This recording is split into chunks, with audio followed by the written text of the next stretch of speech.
रे लिया बैरन पिया का लिए जाए रे, है रे लिया बैरन पिया का लिए जाए रे, जौने टिकसवा से पिया मोरे जैयन, जौने टिकसवा से पिया मोरे जैयन, ऐबर से पनिया टिकस गली जाए रे, ऐबर से पनिया टिकस गली जाए रे।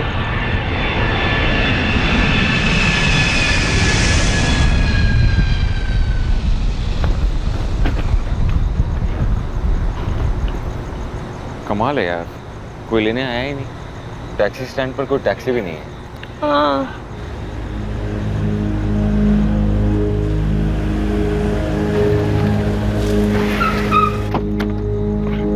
सॉरी भैया, सॉरी सॉरी सॉरी, लेट हो गया। भाभी चलो। अरे नहीं, क्या कर रहे हो? दिल्ली की मॉडल है तेरी भाभी, ये क्या कनपुरिया स्टाइल में पैर छूके उनकी उम्र बढ़ा रहे हो? और छोटू कैसा है तू? ठीक हो? आ जाओ चलो संभालो।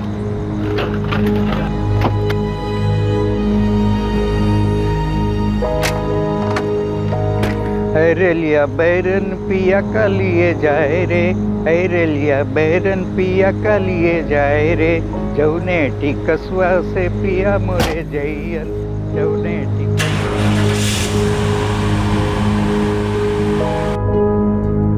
और घर में माँ बाबूजी और रमा कैसे हैं? एकदम चकाचक भैया, आप लोगों के आने के नाम से बहुत खुश है घर में सब। तुम्हारी माँ हमेशा यही गाना गाती थी ना? हाँ, पहले वो फोक सिंगर, यही कानपुर के पास अमोली में। हाँ पता है, तुम्हारे माँ का मायका भी यही है ना, तभी तो तुमने मुझसे शादी की, ताकि अपने माँ के मायके को अपना ससुराल बना सको। क्यों?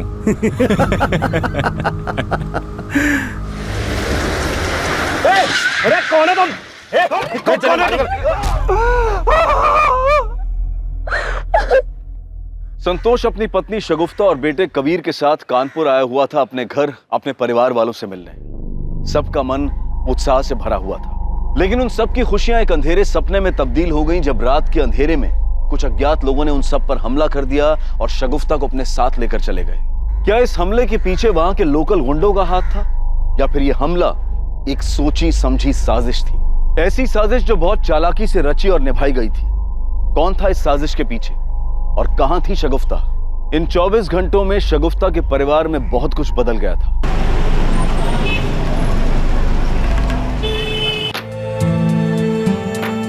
Nice. Okay, one more. Wow. Nice one. Superb. Excellent. Hold it there. Nice. Good one. Excellent. Break. Makeup. थोड़ा टचअप कर दो. And Shagufta, listen. आप चेंज कर लो. Next change? हाँ, yeah. We'll continue after this. Cool. Yeah. Okay.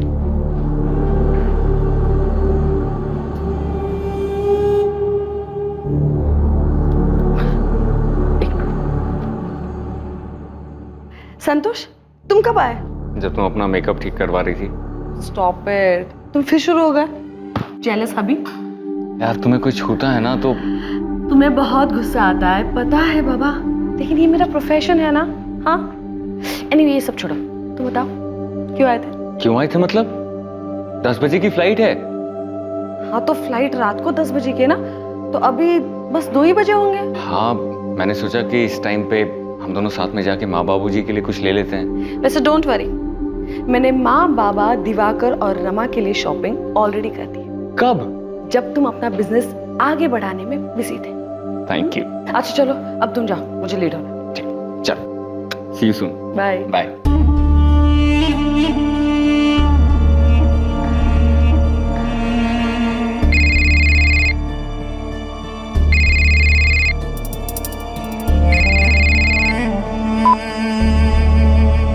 हाँ पापा। हाँ नुसरत, तुमने फोन किया था? हाँ। हाँ तो बोलो ना। तू वो कैटलॉग शूट करना चाहती है क्या? वो अम्मी कह रही थी कि अम्मी को जो कहना है कहने दे, लेकिन तू वो कैटलॉग शूट नहीं करेगी, समझी तुम? वैसे भी वो हरीश भाई एक नंबर का घटिया इंसान है, बस हाथ लगाने का मौका चाहिए। लेकिन आपा, मैंने एक बार मना कर दिया ना तो बस। और अम्मी की हर बात सुनने की जरूरत नहीं है नुसरत, उनका तो काम ही यही है। तुम्हारे अभी एग्जाम्स आ रहे हैं ना, तुम एग्जाम्स पे ध्यान दो, पढ़ाई करो, समझी? बाकी सब मैं संभालूंगी। थैंक यू आपा।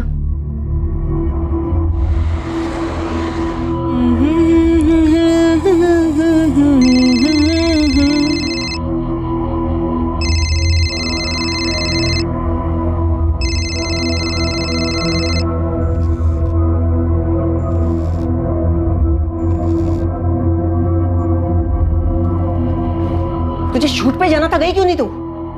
मैं पूछ रही हूँ शूट पे क्यों नहीं गई? वो शगुफ्ता आपा ने मना किया है। तुम्हारी शगुफ्ता आपा को अपने अलावा किसी और की चिंता है? अम्मी, मुझे हरीश भाई के लिए मॉडलिंग नहीं करनी। गंदी नजर है उनकी। वो मुझे जानबूझ के टच करते हैं। टच करने से मैली हो जाएगी तू। लेकिन अम्मी, मुझे मॉडलिंग ही नहीं करनी है। मुझे अपनी पढ़ाई पूरी करनी है, कुछ अच्छा करना है। तू समझती क्यों नहीं है?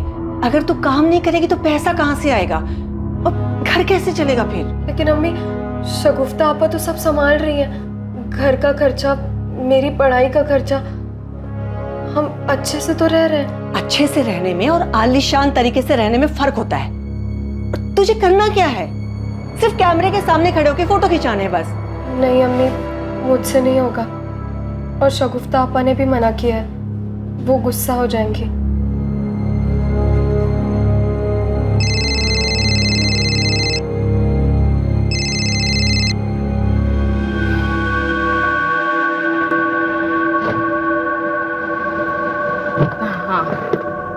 हाँ हो जाएगा।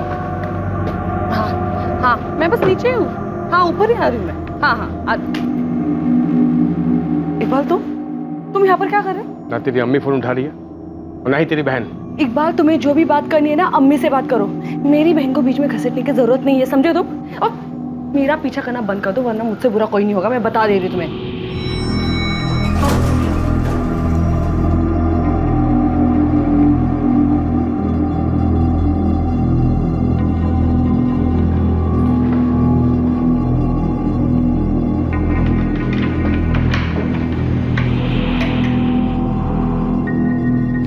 अम्मी, हाँ दिवाकर, सब पैक हो गया है। अब तो निकलेंगे बस थोड़ी देर में। हाँ हाँ भैया, आइए ना। आपके और भाभी के लिए बहुत ही बढ़िया इंतजार किए हैं हम। और जानते हैं, माँ बाबूजी बहुत ही वेट कर रहे हैं आपका। हाँ हाँ, अब तो पहुंच ही रहे हैं बस। जी भैया, प्रणाम।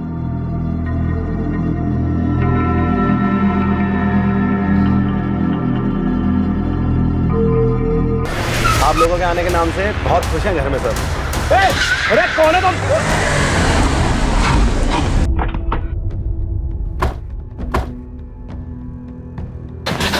ऑफिसर कहाँ है? क्या हुआ? अरे वो लोग। क्या हुआ? क्या बात है? सर वो लोग मेरी पत्नी को उठा के ले गए सर। सर मैं बहुत डर गया था। मुझे लगा कहीं वापस आके फिर से हमें कोई नुकसान पहुंचाने की कोशिश ना करे। बड़ी मुश्किल से अपने घर पहुंचा सर। सबसे पहले अपने बेटे कबीर को घर पे छोड़ा और जब पुलिस स्टेशन आ रहा था तो मेरा भाई दिवाकर मिला। अरे दिवाकर! अरे भैया, और हम यहाँ आ गए सर। कार का मॉडल, कलर और नंबर क्या है? आपकी पत्नी की आपके पास फोटो है क्या? हाँ सर, मेरे सर तो मोबाइल में थी, वो उन लोगों ने छीन ली सर। सर मेरे मोबाइल में है सर। हाँ।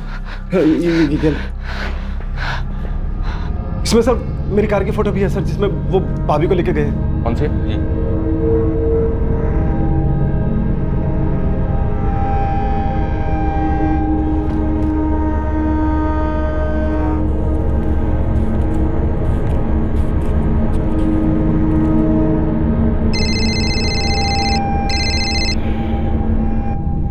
हेलो। हेलो मम्मी, शगुफ्ता।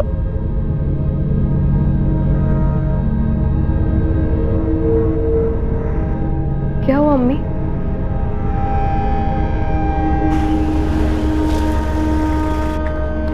पापा, अम्मी गायब। बेटा, कुछ पता चला? पुलिस क्या कह रही है?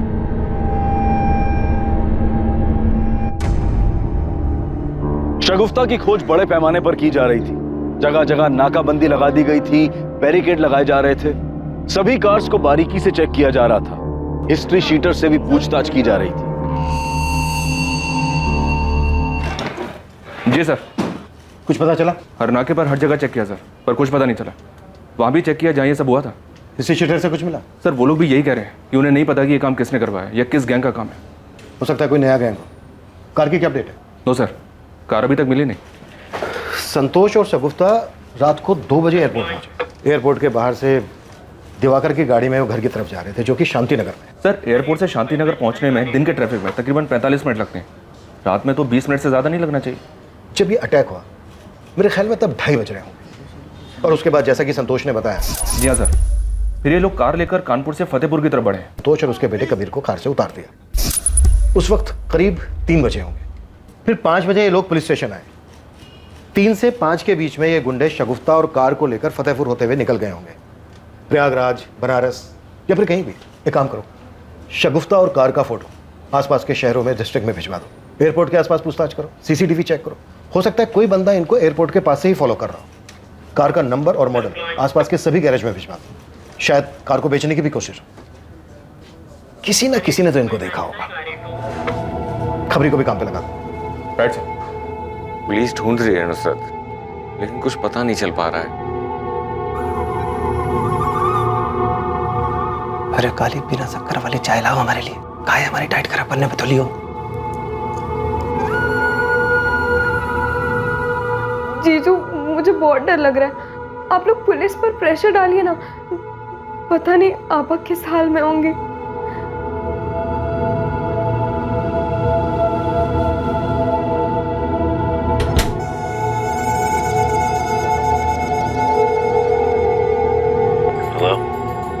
हेलो, क्या किया?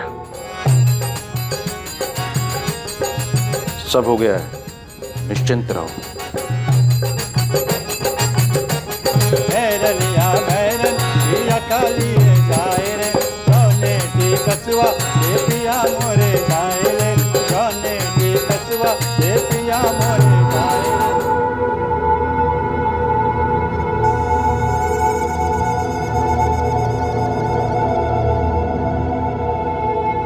कुछ पता चला क्या sir?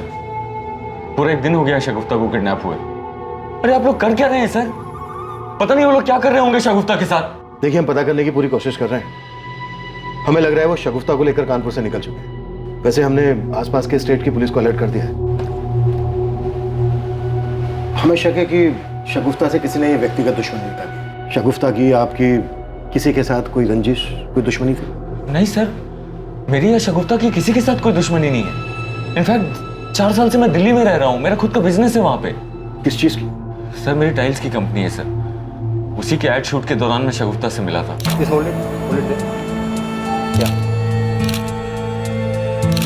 Very nice, very nice.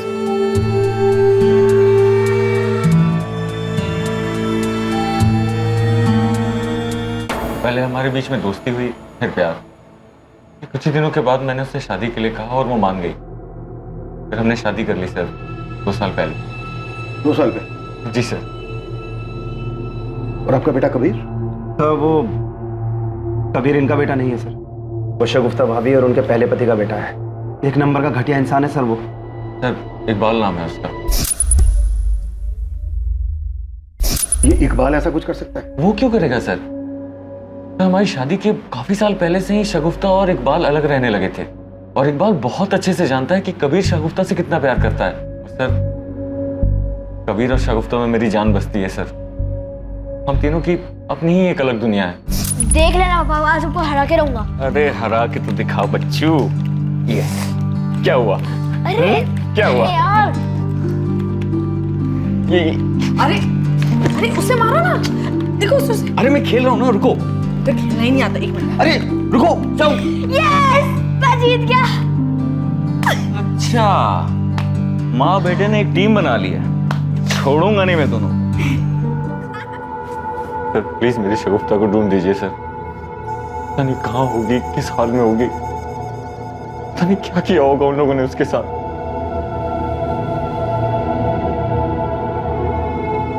पापा, वो लोग अम्मी को कहाँ ले गए? अम्मी कब मिलेगी? मिल जाएगी बेटा, बहुत जल्द मिल जाएगी।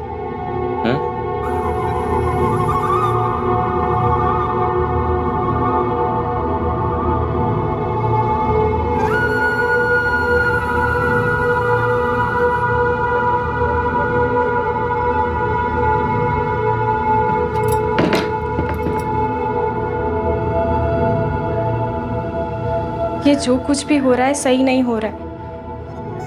एक बच्चे को उसकी माँ से कोई कैसे अलग कर सकता है? आप एक बात सच सच बताएंगे? क्या आपको पता है कि भाभी कहाँ है? अरे दिमाग फिर गया क्या तुम्हारा? हमें कहे तो सबको पता है कि वो कहाँ है। गुंडे उठा के लेके गए हैं ना उनको। भगवान जाने उनके साथ अब क्या हो रहा होगा।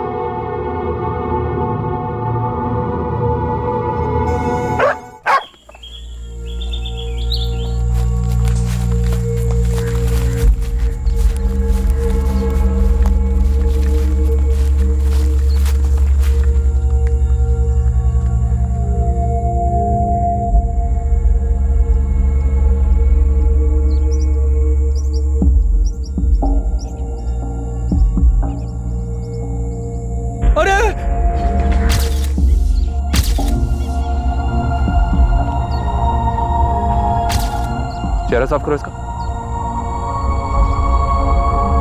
जी हाँ सर, बॉडी पर मल्टीपल स्टैबिंग्स है। हो सकता है रेप भी क्या हो। बॉडी पर गहने वगैरह कुछ भी नहीं है। शायद उन लोगों ने पैसे और गहने लूट कर इसे मार दिया और गाड़ी लेकर फरार हो गए। इसकी बॉडी पर 5 वार किए गए, बहुत पास पास। ऐसा लगता है कि वार एक के बाद एक हुए। इसने काफी स्ट्रगल भी किया होगा। और रेप? जी नहीं, रेप नहीं हुआ है। Are you sure doctor? Yes, rape नहीं हुआ है। Time of death? इसकी मौत लगभग 72 घंटे पहले हुई है। 72 घंटे पहले? यानी 18 अगस्त की रात को जब इसको अबडक्ट किया गया होगा तभी मार दिया गया हो। जी, बॉडी डिकम्पोज होना शुरू हो गई है। देखने में तो सिंपल लग रहा है सर। पैसे गहने लूटने के बाद उन लोगों ने उसे मार दिया। उस वक्त कार में सिर्फ 4 लोग थे, दिवाकर, संतोष, शगुफ्ता और उनका बेटा कबीर। गुंडों ने सबसे पहले दिवाकर पर अटैक किया, उसे बेहोश करके वहीं फेंक दिया। फिर कार को ड्राइव करके वो जंगल की ओर ले गए और वहां पर संतोष के रोने गिड़गिड़ाने के बाद उन्होंने संतोष और उसके बेटे कबीर को उतार दिया। अगर उनका मकसद सिर्फ लूट था तो वो शगुफ्ता को भी वहीं उतार देते, उसे अपने साथ नहीं लेकर जाते। इससे तो एक ही पॉसिबिलिटी बनती है, रेप। हाँ, रेप। वो एक औरत को अपने साथ इसलिए लेकर गए ताकि उसका रेप कर सके, जैसा कि अक्सर क्रिमिनल माइंड होता है। लेकिन उन्होंने शगुफ्ता का रेप नहीं किया, उसके जेवर लूटे और मल्टीपल स्टेपिंग करके उसको मार दिया। हो सकता है सर वो लोग उसे भी ना मारना चाहते हो, बट शगुफ्ता ने उनका चेहरा देख लिया होगा। हो सकता है, लेकिन अब भी सवाल वहीं का वहीं है कि जब उन्हें शगुफ्ता का रेप करना ही नहीं था तो उसे अपने साथ लेकर क्यों गए? और अगर लूट करने के बाद शगुफ्ता को मारना ही था तो बाकी सबको क्यों छोड़ दिया, उन्हें क्यों नहीं मारा? त्रिवेदी, पता नहीं क्यों मुझे ऐसा लग रहा है कि शगुफ्ता का अबडक्शन उसे मारने के लिए किया गया था। कोई तो है जो किडनैपिंग की आड़ में शगुफ्ता को मारना चाहता था। तो फिर ऐसा कौन हो सकता है सर? त्रिवेदी, शगुफ्ता के घर वालों के बारे में पता करो, यहाँ कानपुर में भी और दिल्ली में भी। ये क्राइम जितना सिंपल दिख रहा है ना, उतना है नहीं। एक औरत इतने टाइम के बाद यहाँ कानपुर आती है और आते ही उसको मार दिया जाता है। मुझे लग रहा है कि हमें कहानी दिखाई कुछ और जा रही है, जबकि असल कहानी है कुछ और। शगुफ्ता सिंह को बहुत बेरहमी से मारा गया था। पोस्टमार्टम की रिपोर्ट के बाद पुलिस को शक हुआ कि शगुफ्ता को किसी गैंग ने सिर्फ लूट के इरादे से निशाना नहीं बनाया था, बल्कि सबके पीछे कोई और ही मकसद था। कोई और था जिसने पूरी प्लानिंग के साथ शगुफ्ता को मरवाया था। शगुफ्ता की मौत से किसे फायदा पहुंच सकता था? इस कत्ल के पीछे का मकसद क्या था? शगुफ्ता की मौत ने ये सारे सवाल खड़े कर दिए थे जिनके जवाब मिलने अभी बाकी थे। मुझे तो समझ ही नहीं आ रहा है कि मैं आपसे क्या कहूं। मुझे तो यकीन ही नहीं हो रहा है कि शगुफ्ता मर चुकी है। तुम्हारी वाइफ और तुम्हारी फैमिली के बीच सब कुछ ठीक चल रहा था? हाँ, सब कुछ बिल्कुल ठीक था हमारे बीच। वो हमारे घर की बहू थी, क्या बुरा हो सकता था? लेकिन आपके पड़ोसियों का तो कुछ और ही कहना है। अरे कुछ भी ठीक नहीं था सर। शादी के बाद संतोष अपनी पत्नी को लेकर आया था, लेकिन उसके बाप ने घर में पैर तक रखने नहीं दिया। पूरे खानदान के मुंह पर काली खमली है तुमने। एक तो एक बच्चे की माँ और ऊपर से उन लोगों की। अरे हमारे में क्या लड़कियों का अकाल पड़ गया है? कान खोलकर सुन ले, इसे तो हम किसी भी कीमत पर नहीं अपनाएंगे। और अगर तूने इसे तलाक नहीं दिया ना तो तुझसे भी सारे रिश्ते तोड़ लेंगे, याद रखना। तू अपनी औलाद से कोई कब तक नाराज रहे। और शगुफ्ता बहुत अच्छी लड़की थी। तो आपने उसे माफ कर दिया था? हाँ, माफ कर दिया था। वो और कबीर हमारे परिवार का हिस्सा है और मेरा बेटा उससे इतना प्यार करता था। हाँ, मैं शगुफ्ता से बहुत प्यार करता था, करता हूँ। लेकिन हमने तो सुना है शगुफ्ता से काफी नाराजगी थी, तो उसकी आदतों से काफी प्रॉब्लम थी। आई न्यू इट सर, वो शगुफ्ता को जरूर नुकसान पहुंचाएगा। वो तो हर समय ना उसको डोमिनेट करने की कोशिश करता रहता था। बहुत ही घटिया सोच वाला इंसान है ये संतोष।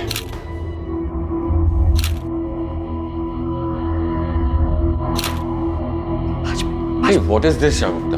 मैंने तुमसे सुबह ही कहा है ना, मुझे तुम्हारे ऐसे ऐसे कपड़े पहनना बिल्कुल पसंद नहीं है। मैंने भी तुमसे कहा था ना कि तुम मेरे पति हो और मैं तुम्हें पूरी रिस्पेक्ट और प्यार दूंगी, बस तुम मेरे काम में दखल मत देना।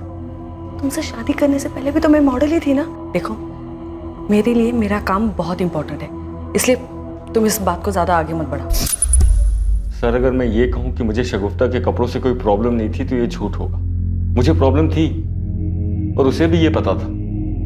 सर, मैंने आज तक अपने दिल की कोई भी बात उससे नहीं छुपाई थी। शगुफ्ता की माँ एक छोटी बहन भी है ना, शगुफ्ता का उनके साथ कैसा रिश्ता था? सर, उसकी छोटी बहन नुसरत में शगुफ्ता की जान बसती थी और अपने माँ से भी शगुफ्ता बहुत प्यार करती थी।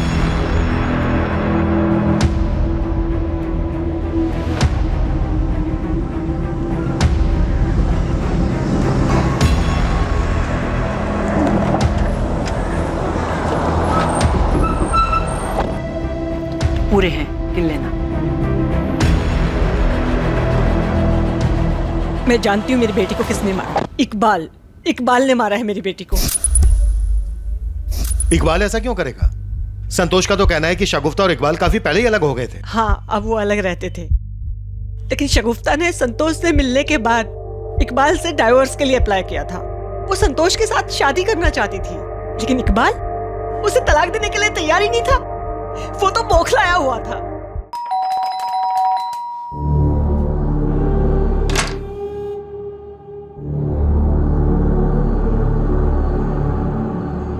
तुम मेरे साथ ऐसा नहीं कर सकती। ये सब क्या नाटक है इकबाल? हम दोनों बहुत पहले अलग हो गए थे और मत भूलो कि तुम मुझे छोड़कर चले गए थे। मेरे से गलती हो गई, प्लीज। मैं संतोष से प्यार करती हूँ और उसी से ही शादी करूँ। हमारा बेटा कबीर? कबीर सिर्फ मेरा बेटा है। ये ठीक नहीं कर रही तुम, बहुत पछताओगी तुम।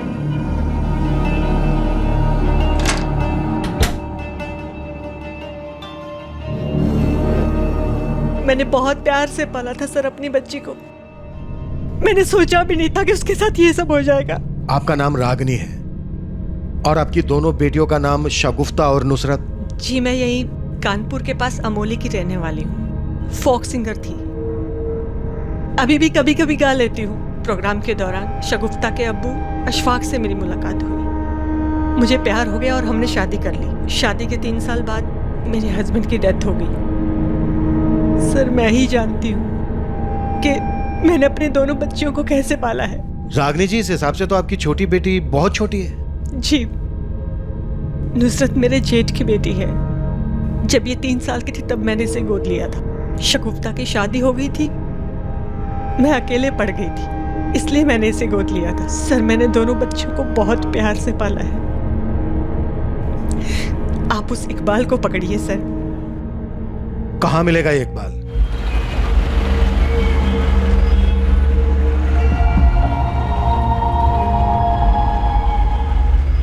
तो इकबाल बहुत गुस्सा था तुझे शगुफ्ता पर? नहीं सर, मैं उससे बिल्कुल गुस्सा नहीं था, बल्कि मैं उससे प्यार करता था। लेकिन शगुफ्ता ने तुझे तलाक देकर संतोष से शादी कर ली, तो हो सकता है तेरा ये प्यार नफरत में बदल गया हो और इसीलिए शायद मरवा दिया तूने शगुफ्ता को। कैसी बातें कर रहे हैं सर आप? मुझे तो यहाँ आकर पता चला कि शगुफ्ता मर चुकी है। पिछले 2 महीने से उससे मिला तक नहीं मैं। लेकिन रागनी जी तो कुछ और ही कह रही है। वो औरत सिर्फ मुझे फंसाना चाहती है सर, बहुत चालू औरत है। पैसों के लिए किसी भी हद तक जा सकती है। मुझे पता है कि अभी ये सब क्यों बोल रही हो। क्यों? क्योंकि 7 लाख रुपए लिए हैं मुझसे उसने और देने का नाम तक नहीं ले रही हो। लेकिन तूने उन्हें 7 लाख रुपए दिए क्यों? शगुफ्ता के नाम पर। मेरा प्रोडक्शन हाउस अगर नुकसान में नहीं होता तो ये पैसे मैं तुमसे कभी नहीं लेती। ठीक,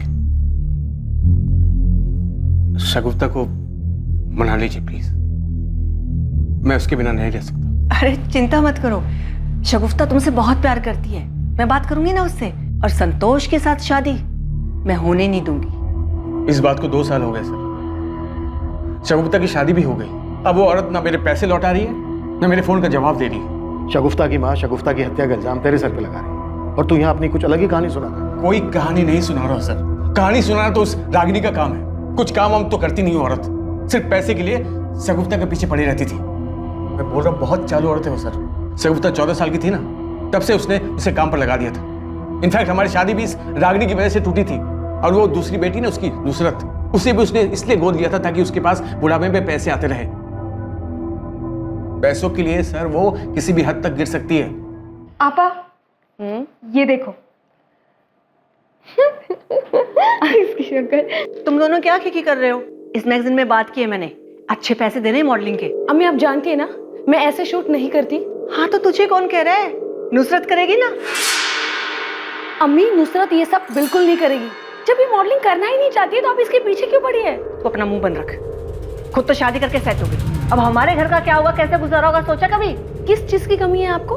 हाँ, आपकी हर जरूरत तो पूरी हो रही है ना, लेकिन हाँ आपकी ख्वाहिशें मैं पूरी नहीं कर सकती क्योंकि उसका तो आंख है ही नहीं। अम्मी आपके लिए कितना भी करो कम ही है। अगर आपका बस चले ना तो अब अपनी बेटियों को धंधे पर बिठा दो, बकवास नहीं चाहिए।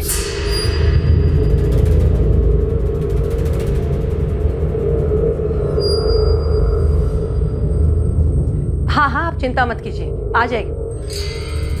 सुन, दिल्ली से हरीश भाई का फोन था, पिछली बार तो एडजस्ट कर लिया था उसने, इस बार नहीं गई तो प्रॉब्लम हो जाएगी। लेकिन अम्मी अभी अभी तो शगुफ्ता आपा का इंतकाल हुआ और अभी आप मुझे ये सब कह रही हैं। तेरी शगुफ्ता आपा नहीं है इसलिए तो कह रही हूँ।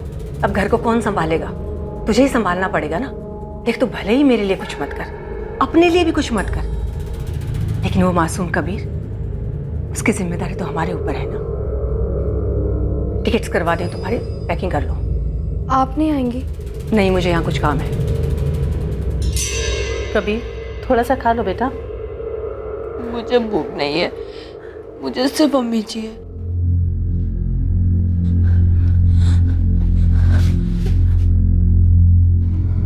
पापा अम्मी का है, मुझे सिर्फ अम्मी चाहिए। कबीर, तुम्हें याद है ना अम्मी क्या कहा करती थी? जो बच्चे अच्छे से खाना खाते हैं अम्मी उसी से प्यार करती है, याद है ना? तुम्हें अम्मी का प्यार चाहिए तो अच्छे से खाना खाना होगा ना, अम्मी बुरा मान जाएंगी। आप भी तो खाना नहीं खा रहे, अम्मी बुरा मानेगी ना।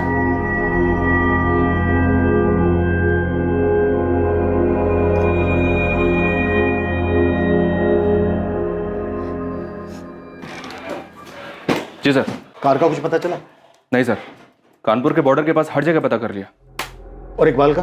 जी हाँ सर, इकबाल के बारे में पता करवाया। काफी रसिक मिजाज का आदमी है, ड्रिंक्स करता है, कभी कभी औरतें भी आती है उसके पास। कबीर 8 साल का था जब शगुफ्ता और इकबाल अलग हुए थे। ये कॉल रिकॉर्ड्स आ गया सर, ये देखिए। इकबाल रागिनी और नुसरत को बार बार कॉल कर रहा था सर, और शगुफ्ता को भी। हो सकता है अपने 7 लाख रुपए वापस लेने के लिए पीछे पड़ा। सर फैमिली के बाकी मेंबर्स तो क्लीन है, पर इस रागिनी का कुछ झोल लग रहा है। ये देखिए सर, ये रागिनी यहाँ कानपुर में किसी के रेगुलर टच में थी, किसी शैलेंद्र नाम के आदमी के। और जिस रात शगुफ्ता यहाँ कानपुर में आई थी उस रात भी इसने शैलेंद्र को 8 बार कॉल किया था। हाँ मैंने किया था फोन। शैलेंद्र मेरा चचेरा भाई है। कमाल है, चचेरा भाई है तो आपने इतने सालों से अपने चचेरे भाई से कांटेक्ट क्यों नहीं किया? जहां तक मैं देख पा रहा हूँ पिछले 2 महीने से ही आप दोनों के बीच बातचीत हो रही है। असल में ये भी एक फोक सिंगर है, लेकिन यहाँ कानपुर में रहकर कोई क्या कमाएगा। मैंने इससे कहा था कि दिल्ली में आ जाओ, मेरे साथ काम कर लो। सर क्या एक बहन अपने भाई के लिए इतना भी नहीं कर सकती? हम तो गाने बजाने वाले लोग हैं साहिब, लेकिन यहाँ फिल्मी गानों के आगे अब लोग हमें पूछते ही कहाँ हैं। वो तो रागिनी दीदी ने कहा कि वो मेरे साथ एल्बम निकालेंगी, तो मैंने भी हाँ कह दिया। वैसे बड़ा ही अजीब इत्तेफाक है रागिनी जी, आपकी बेटी की हत्या के 2 महीने पहले आप दोनों भाई बहन के बीच प्यार पनपा। कहीं इस प्यार पनपने की कोई और वजह तो नहीं है? तो आपको लगता है मैंने शगुफ्ता को मरवाया? अच्छा, वो आपने खुद अपने मुंह से कह दिया। वरना एक माँ अपनी बेटी की हत्या करवा सकती है, ये सोच के भी बुरा लगता है। ऐसे जो औरत अपनी बेटी के पहले पति से अपनी बेटी के नाम पर पैसे ले सकती है और एक बच्ची को इसलिए गोद ले सकती है कि अपने स्वार्थ के लिए उसकी इच्छा के विरुद्ध उससे काम करवा सके, औरत कुछ भी कर सकती है। मैं अच्छी तरह से जानती हूँ आपके कान में ये सब बातें कौन डाल रहा है। मुझे बस इतना पता है कि मैंने कुछ नहीं किया, ये सारा किया था उस इकबाल का है। शगुफ्ता उसे मिली नहीं तो उसने बर्बाद दिया उसे, और अब सारा इल्जाम मुझ पे लगा रहा है। सर, अगर आपको मेरे खिलाफ कोई भी सबूत मिले तो आप गिरफ्तार कर सकते हैं मुझे। साहब सच में हमने कुछ नहीं किया।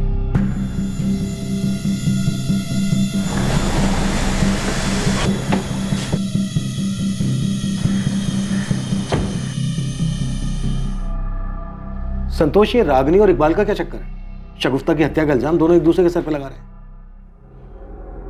पता नहीं सर, शगुफ्ता अपनी छोटी बहन नुसरत से बहुत प्यार करती थी। अपनी माँ से कुछ खास प्यार नहीं था उसे, पर वैसा कोई झगड़ा भी नहीं था। हाँ, अक्सर नुसरत को लेकर दोनों के बीच में कहासुनी हो जाती थी। और इकबाल? घटिया आदमी है सर, अक्सर मारपीट किया करता था शगुफ्ता के साथ, इसलिए दोनों अलग हुए थे। लेकिन सर, मुझे ये नहीं समझ में आ रहा है कि ये 2 साल बाद क्यों उसका मर्डर करवाएगा। शगुफ्ता ने तुम्हारे साथ शादी की, हो सकता है वो इस बात को लेकर गुस्से में।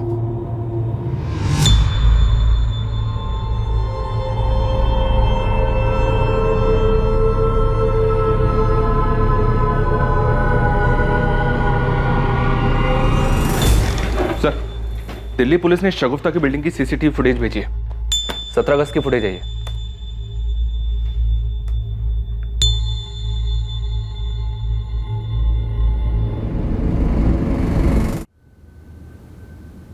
इकबाल, तूने तो हमसे कहा था कि तू शगुफ्ता से पिछले 2 महीने से नहीं मिला है। पता क्या है मैंने? शगुफ्ता की मौत से 1 दिन पहले तो शगुफ्ता के घर गया था। हाँ सर, मैं वहां पर गया था क्योंकि रागिनी न मेरा फोन उठा रही थी न मेरे पैसे लौटा रही थी, तो शगुफ्ता से यही कहने गया था मैं। अगर तू सिर्फ पैसों की बात करने गया था तो ये क्या है? क्या है ये? अब आगे बकेगा या आगे की कहानी भी दिखाऊं? शगुफ्ता, देख, जहां प्यार होता है ना, वहीं इतना गुस्सा होता है। मैं जानता हूं तुम मुझसे बहुत प्यार करती है ना? दिमाग खराब हो गया तेरा? हाँ, मेरे दिल में तेरे लिए कुछ भी नहीं है, न प्यार न गुस्सा न नफरत, कुछ नहीं, समझा तू? तू झूठ बोल रही है, मुझे मालूम है। तू मुझे जलाने के लिए उस संतोष से शादी की। देख, तेरे से अलग होने के बाद तेरी वैल्यू समझाऊं मैं। देख प्लीज, संतोष को छोड़ के मेरे पास आ जा प्लीज। इस गलतफहमी में मत रहना तुम। मैं संतोष से इसलिए शादी करी क्योंकि मैं उससे प्यार करती हूँ, और तेरे लिए ना मेरे दिल में कुछ भी नहीं है। अपने दिमाग में डाल दे, कुछ भी नहीं। सर, मैं शगुफ्ता से बहुत प्यार करता था और वहां सिर्फ मैं उसे मनाने गया था। और वो जब नहीं मानी तो मरवा दिया, ये सोचकर कि अगर वो तेरी नहीं हो सकती तो फिर किसी की नहीं हो सकती। मैं उसे कैसे मरवा सकता? मैं उससे बहुत प्यार करता था, अब भी करता हूं। बहुत मोटी चमड़ी है ना तेरी, ऐसे नहीं मानेगा। द्विवेदी, एकदम ससुराल वाली खातिर करना है। इकबाल ने मारा है शगुफ्ता भाभी को, पुलिस ने पकड़ लिया है उसे। अब्बू? कबीर, मैं तुम्हारा पापा हूं, उस आदमी से तुम्हारा कोई लेना देना नहीं है। आज से मैं ही तुम्हारा पापा और तुम्हारी अम्मी भी।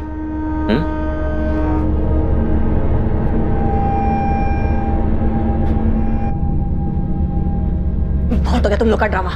कबीर की नानी जिंदा है अभी। कबीर मेरे साथ जाएगा। चल बेटा। अरे, आप कबीर को नहीं ले जा सकती हैं। तुम कैसे रोकोगे मुझे? क्या लगता हो कबीर के? कबीर का तुम्हारा खून का रिश्ता तक नहीं है। चल बेटा। आप मुझे कबीर से अलग क्यों कर रही हैं? ये मेरी शगुफ्ता की आखिरी निशानी है।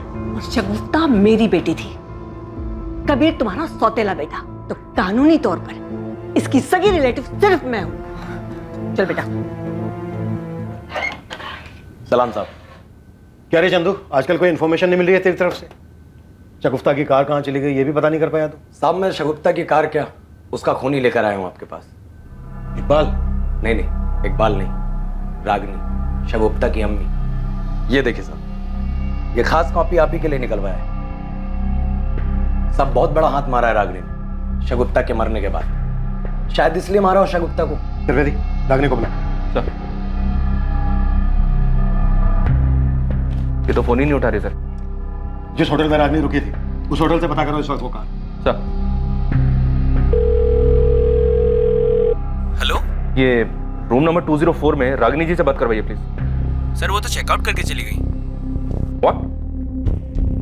क्या हुआ? वो तो चेकआउट करके निकल गई सर। सर, रानी जी कबीर को लेके चली गई हैं सर, उनको रोकिए ना प्लीज, हमें एफआईआर करना है उसके खिलाफ।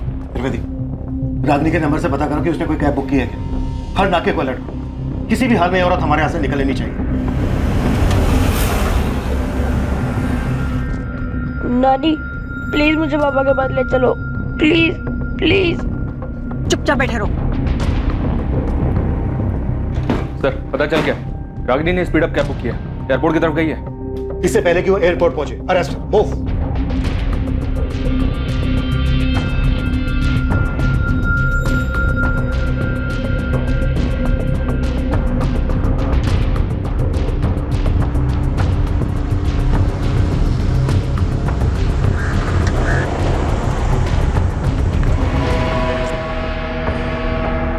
आपने ही शगुफ्ता की हत्या करवाई है। और मैं ऐसा क्यों करूंगी? शगुफ्ता की उस जमीन के लिए जिस पर आपकी बहुत दिनों से नजर थी। शगुफ्ता ने यहाँ कानपुर में काफी जमीन खरीद ली थी, दिल्ली में भी काफी प्रॉपर्टी बना ली थी। शगुफ्ता के विल के हिसाब से उसके मरने के बाद उसका सब कुछ उसके बेटे कबीर के नाम हो जाता और पावर ऑफ अटॉर्नी आपको मिल जाता। शगुफ्ता के मरते ही आपने उसकी कानपुर की सारी जमीन बेच दी। इनफैक्ट पिछले 2 महीने से ये जमीन बेचने की आप प्लानिंग कर रहे हैं, इसीलिए पिछले 2 महीने से आप अपने चचेरे भाई शैलेन से लगातार बात कर रहे हैं। ये आप क्या कह रहे हैं? आपके चचेरे भाई शैलेन ने सब कुछ बता दिया। शगुफ्ता से पैसे निकलवाना आपके लिए मुश्किल हो गया था, क्योंकि वो आपकी फितरत समझ गई थी। लेकिन शगुफ्ता की मौत के बाद आपको काफी फायदा होगा। एक तो आप नुसरत से बड़े आराम से काम करवा सकते थे, दूसरे शगुफ्ता की मौत के बाद जो उसकी प्रॉपर्टी उसके बेटे कबीर के नाम होने वाली थी, उस पर राज कर सकते थे। इनफैक्ट आप कबीर को अपने साथ इसीलिए लेकर जा रही थी ताकि बाकी बची हुई प्रॉपर्टी को आप अपने काबू में ले सके, उस पर हक जमा सके। और फिर कौन जाने, प्रॉपर्टी के लालच में एक ना एक दिन आप कबीर को भी मरवा देते। अब सच सच बताइए रागनी जी, किससे मरवाया आपने शगुफ्ता को? किसे दी थी सुपारी? मैं आपकी सारी बातें मानती हूँ, मैं मानती हूँ कि मैं बहुत बुरी माँ हूँ, लेकिन इतनी बुरी नहीं कि अपनी ही बच्ची की जान ले लूं मैं। आप जैसी औरत ना लालच के लिए कुछ भी कर सकते हैं। सर इकबाल रागिनी के फोन कॉल्स डिटेल्स सब चेक कर लिए, पर दोनों में कुछ भी सस्पिशियस नहीं दिख रहा है। इस केस की खास कड़ी वो कार जिस कार में शगुफ्ता को ले जाया गया था, उस कार के बारे में हमें अभी तक पता नहीं चला सर।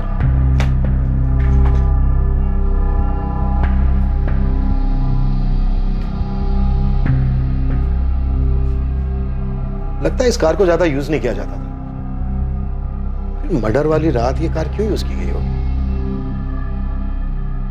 कमाल है दिवाकर, उस दिन अटैकर्स ने तुम पर, तुम्हारी भाभी शगुफ्ता, तुम्हारे भाई संतोष, तीनों पर अटैक किया, लेकिन उन्होंने तुमसे कुछ नहीं लिया। तुम्हारा पर्स, तुम्हारी ज्वेलरी, तुम्हारा मोबाइल फोन, कुछ भी नहीं। क्यों? सर उन लोगों ने तो मुझे पहले ही बेहोश कर दिया था, मुझे तो कुछ पता ही नहीं, और जब होश आया तो मैं रोड पर था। वो तो बाद में मुझे संतोष भैया रास्ते पर मिल गए। अच्छा, ये गुंडे जो तुम्हारी कार लेकर गए वो काफी पुरानी है ना? जी सर, वो मेरे पापा की कार है, 25 साल पुरानी। और तुम्हारे पास तो एक नई बड़ी महंगी कार भी है। उस दिन दिल्ली से तुम्हारी मॉडल भाभी आ रही थी, लेकिन उन्हें लेने के लिए तुमने अपनी नई कार नहीं निकाली, वो पुरानी कार लेकर, वो भी वो पुरानी कार जिसे स्पेशली एक ही दिन पहले तुमने ठीक करवाया था। ये बात मेरी कुछ समझ में नहीं आई, समझा पाओगे? हाँ, दिवाकर भैया तो आए थे यहाँ कार ठीक करवाने। कब? 16 अगस्त को। 17 अगस्त को कार ले गए थे। और कुछ कह रहा था वो? वैसा तो कुछ नहीं, बस पूछ रहे थे कि ये कार कितने में बिकेगी। मैंने तो कह दिया कि यहाँ कानपुर में कोई ज्यादा पैसे नहीं देंगे। दिवाकर साहब, पुलिस अपना पूरा होमवर्क करती है, ऐसी हवा में कोई बात नहीं करती। तो आप अपनी पुरानी कार इसलिए लेकर गए ताकि उसमें पुरानी यादें ताजा कर सके, या फिर इसलिए लेकर गए कि नई कार में आप लूट कैसे करवाते हैं, मर्डर कैसे करवाते हैं? क्योंकि आपको अपनी नई कार तो बहुत प्यारी है ना। सर मैंने कुछ अरे नहीं रुकिए किया। रुकिए रुकिए, इतनी जल्दी क्या है? बहुत सबूत है हमारे पास। ये रहे दिवाकर साहब आपके कॉल रिकॉर्ड्स। जब हमने आपके कॉल रिकॉर्ड्स दोबारा से चेक किए तो हमारे सामने आया कि अटैक की रात से लेकर अब तक आपको गोंडा से बहुत सारे कॉल आ रहे थे, वो भी एक लैंडलाइन नंबर से। तो हमने सोचा भाई पता किया जाए ये नंबर किसका है जो दिवाकर साहब को इतना परेशान कर रहा है, इतने कॉल कर रहे हैं। तो हमने पता किया तो हमें मालूम हुआ कि ये नंबर तो एक स्क्रैप डीलर का है। हमने उससे पूछा भाई तुम दिवाकर साहब को इतने सारे कॉल क्यों कर रहे थे? तो पता है उसने हमें क्या बताया? वो जो आपकी खानदानी कार थी जिसमें आप अपनी पुरानी यादें ताजा करने गए थे, जिसे पुलिस बेसब्री से ढूंढ रही थी, वो कार उसी ने खरीदी। अब ये बोल, ये सब तूने खुद किया या तेरा बाप भी शामिल है इसमें? क्योंकि तेरे बाप को भी शगुफ्ता पसंद नहीं थी ना।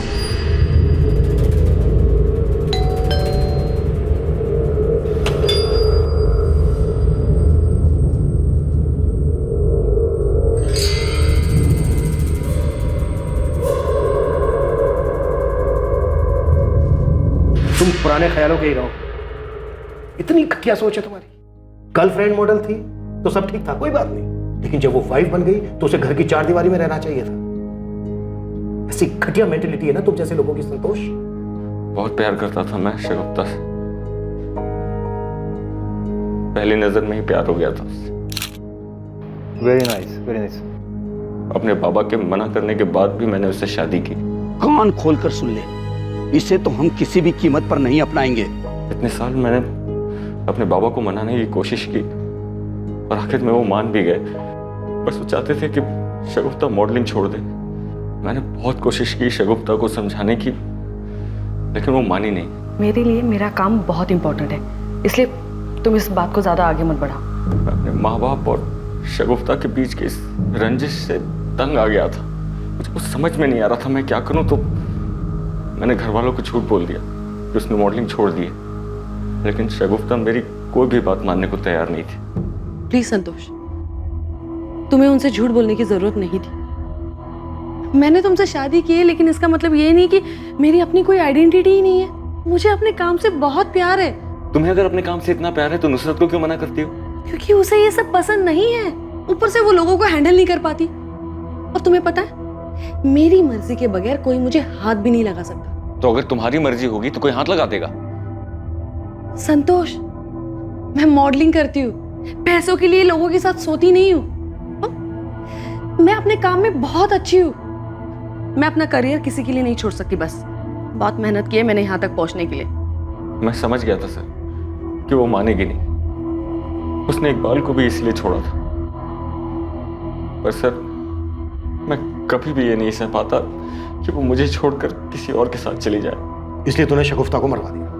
मैं बौखला गया था सर। उसका वो काम, उसकी मॉडलिंग, उसके वो कपड़े, लोगों का उसे वैसी नजरों से देखना, उसके यूनिट के लोगों का उसको वो छूना, मेरा दिमाग नहीं काम कर रहा था। ऊपर से मैंने शगुफ्ता से शादी करके अपने घर वालों को बहुत तकलीफ दी थी। अब अगर उनके शगुफ्ता को अपनाने के बाद हमारा तलाक हो जाता तो कितना बुरा लगता उन्हें। मैं ये सब नहीं चाहता था। तो तूने दिवाकर के साथ मिलकर शगुफ्ता को मारने की प्लानिंग कर ली? जी। निकल। शगुफ्ता को लेकर इतनी खलिश थी तेरे मन में, और तू इसे प्यार कह रहा है? प्यार नहीं था ये। तुझे बस एक खूबसूरत ट्रॉफी वाइफ चाहिए थी जिसे तू दुनिया को दिखा सके। अगर तू सच में प्यार करता ना शगुफ्ता से, तो उसकी इज्जत करता, उसके काम की इज्जत करता, उसके सपनों की इज्जत करता, उसे उसकी खुशी चुनने देता, जबरदस्ती उसे अपने रंग में रंगने की कोशिश नहीं करता। तुझे किसी की जिंदगी से खेलने का कोई हक नहीं था, लेकिन तूने अपनी जिद, गुस्से और जलन की वजह से अपनी ही पत्नी को मरवा दिया। कबीर के सर से उसकी मां का साया छीन लिया। इसके लिए तुझे कभी कानून माफ नहीं करेगा, और न ही कभी कबीर।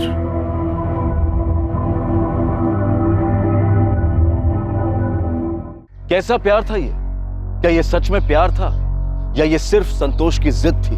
और ऐसा सिर्फ एक शगुफ्ता के साथ नहीं हुआ है। आज के आधुनिक युग में भी शादी के बाद लड़कियों से अपेक्षा की जाती है कि वो अपनी पुरानी जिंदगी, अपनी पहचान को भूलकर अपने पति और उसके परिवार वालों की इच्छा के मुताबिक ही काम करें। एक लड़की को कैसे रहना चाहिए, क्या खाना चाहिए, क्या पहनना चाहिए, क्या करना चाहिए और क्या नहीं करना चाहिए, ये सब उस लड़की के ससुराल वाले और उसका पति मिलकर तय करते हैं। पर क्या ये सही है? शादी तो पति पत्नी को एक दूसरे पर बराबर का हक देती है, तो फिर ये पक्षपात क्यों? लेकिन एक रिश्ता सच्चा तभी कहलाता है जब उस रिश्ते में बंधे हुए लोग एक दूसरे के निर्णय को सराहते हैं, एक दूसरे को आगे बढ़ने के लिए प्रेरित करते हैं, एक दूसरे की ढाल बनकर खड़े होते हैं। और शादी के रिश्ते में ये बात पति और पत्नी दोनों पर लागू होती है। जिस इंसान से कोई रिश्ता जोड़ा गया हो और उसे निभाने की चाहत भी हो, तो उसके लिए सीने में खलिश और मन में आपराधिक भावनाएं लेकर जीना कोई जीना नहीं। देखते हैं हमारे आज के एपिसोड की दूसरी कहानी।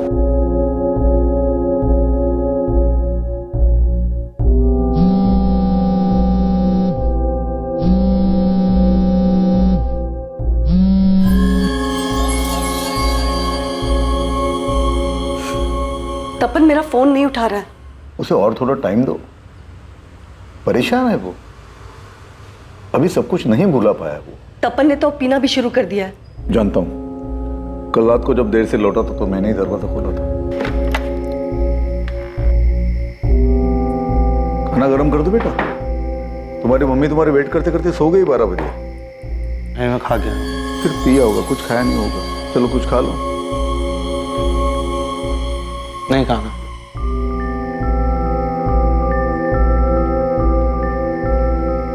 तपन, अगर तुझे कोई प्रॉब्लम नहीं तो कल से मैं भी चलूं तेरे साथ पीने? बिना टेंशन मत लो, उसे और थोड़ा टाइम दो।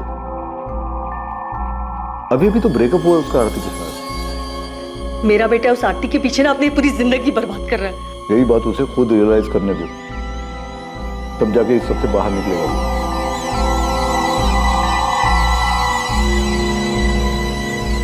क्या हाल है तपन? मुझे तुझसे कोई बात नहीं करनी है, समझे? आरती शादी कर रही जीतू से।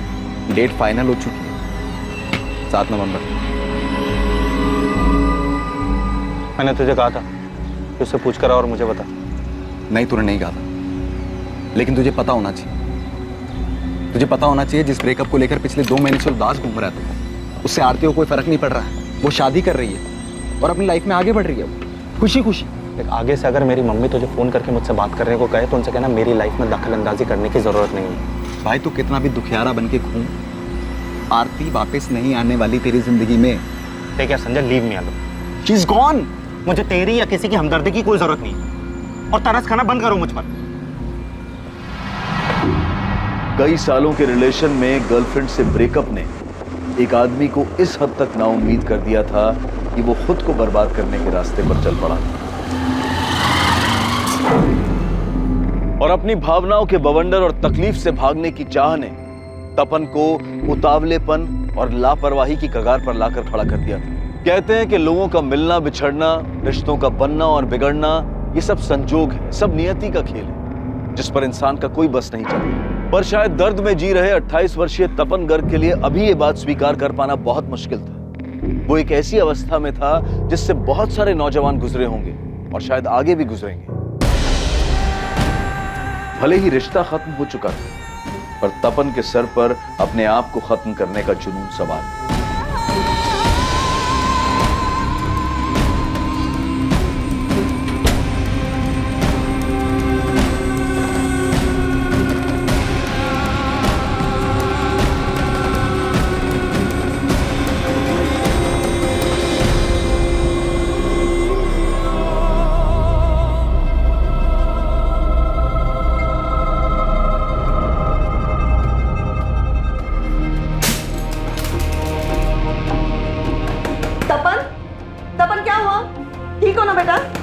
दरवाजा खोलो प्लीज।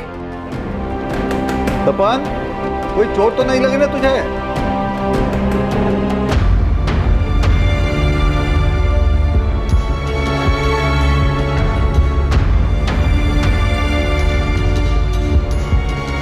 भाई साहब इधर। हेलो भाई साहब, एक से बढ़कर एक आइटम। आओ ना, मैं दिखाता हूँ। देखने का पैसा नहीं है भाई साहब। अरे भाई साहब, यहाँ आपके हिसाब की मिलेगी। भाई साहब यहाँ आओ ना। ओ साहब, आप कहाँ घूम रहे हो? आप जो ढूंढ रहे हो वो सिवाय मेरे किसी के पास नहीं। आइए मेरे। आरती नाम की मिलेगी। अरे आपके लिए आरती नाम रखवा देंगे, आप आओ तो सही मेरे साथ। देख, चुपचाप रहनी चाहिए, ना हंसनी चाहिए ना कुछ बोलनी चाहिए। जो मैं करूँगा ना करूँगा। 100% मिलेगी। जो मन में आए सब करो, बस एक काम करना, मारपीट नहीं करने, वरना लफड़ा होगा। आइए साहब आइए। नीलिमा, इनको बिल्कुल हमारी लैला टाइप की चाहिए। हमारे खास आदमी है, अच्छा रेट लगा दो। देखिए साहब, लैला का 1 घंटे के लिए 800 रुपए है। आप उसे 2 घंटे के लिए लेके जाइए और मुझे 1200 रुपए दीजिए। हाँ।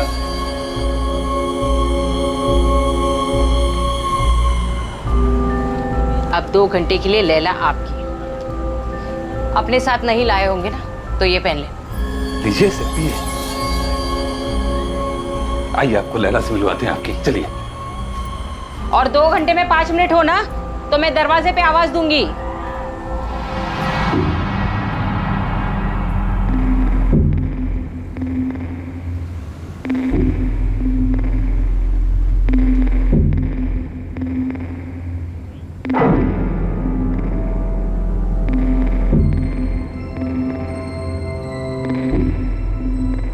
इस वक्त इस कमरे में बैठा तपन गर्ग अपने अंदर की अशांति और निराशा के कारण एक अपराध के क्षेत्र में प्रवेश कर चुका था और आगे चलकर अनजाने में वो एक अपराध का हिस्सा भी बनने वाला था, या फिर संयोग उसका जीवन बदलने वाला था।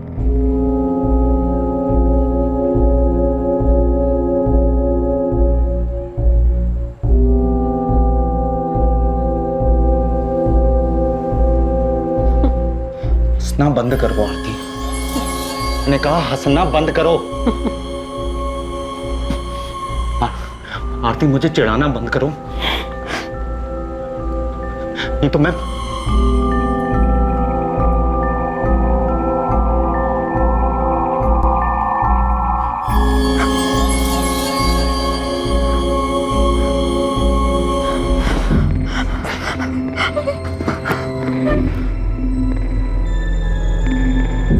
कुछ नहीं करना है मुझे तुम्हारे साथ, कुछ नहीं। विजय जानते हो क्या होता है? मुझे तुझे टच भी नहीं करना, कोई फीलिंग्स नहीं है तुम्हारे लिए मेरे अंदर। तुम आरती हो, आरती। तुम मुझे छोड़कर किसी और के साथ शादी कर रही हो, मुझे छोड़कर।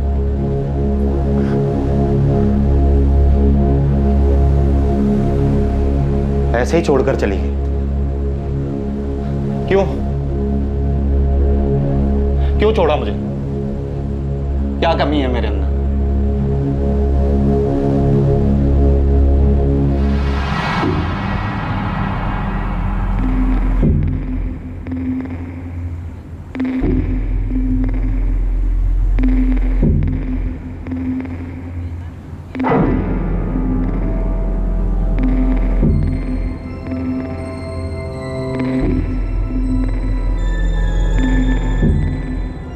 अभी 2 घंटे हुए नहीं है।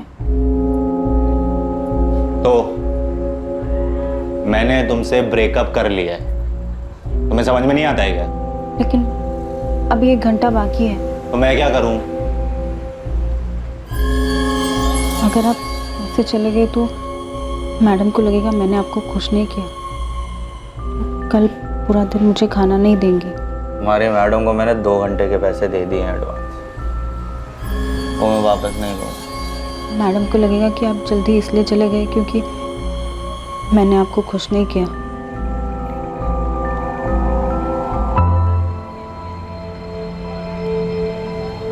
क्या कमी है मुझमें? ऐसे ही छोड़कर चल।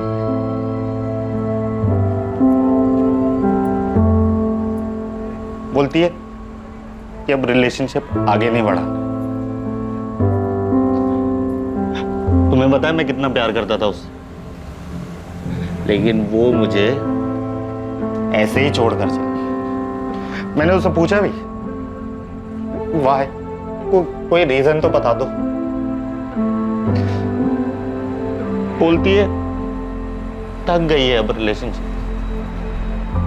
मुझसे थक गई है, थक गई है।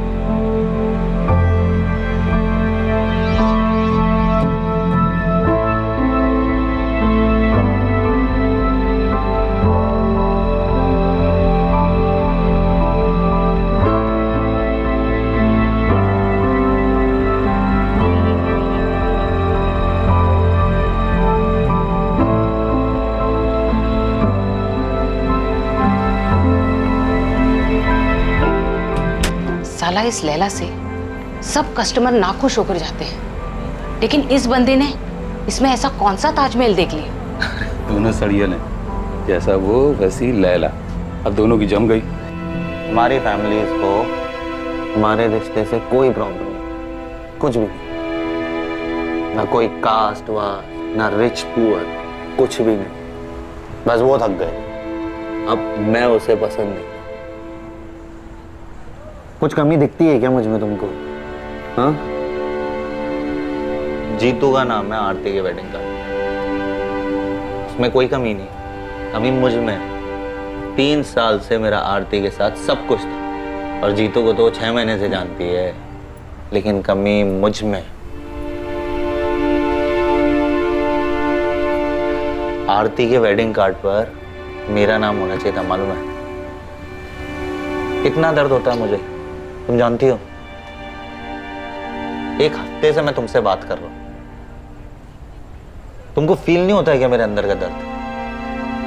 मेरे अंदर कोई कमी है, बता सकती हो मुझे?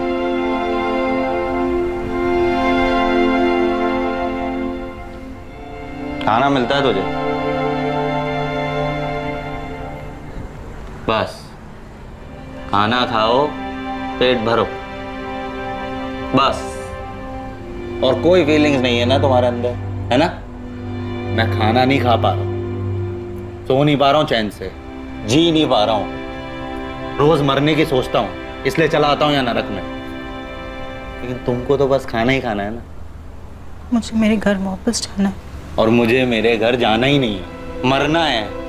आरती मेरी जिंदगी थी, वो चली गई तो मेरी जिंदगी भी चली गई। मुझे मेरे घर वापस जाना, मुझे यहाँ नहीं रहना। मुझे यहाँ जबरदस्ती लाया गया था। प्लीज मेरी हेल्प कर दो। तुम मुझसे हेल्प मांगो प्लीज।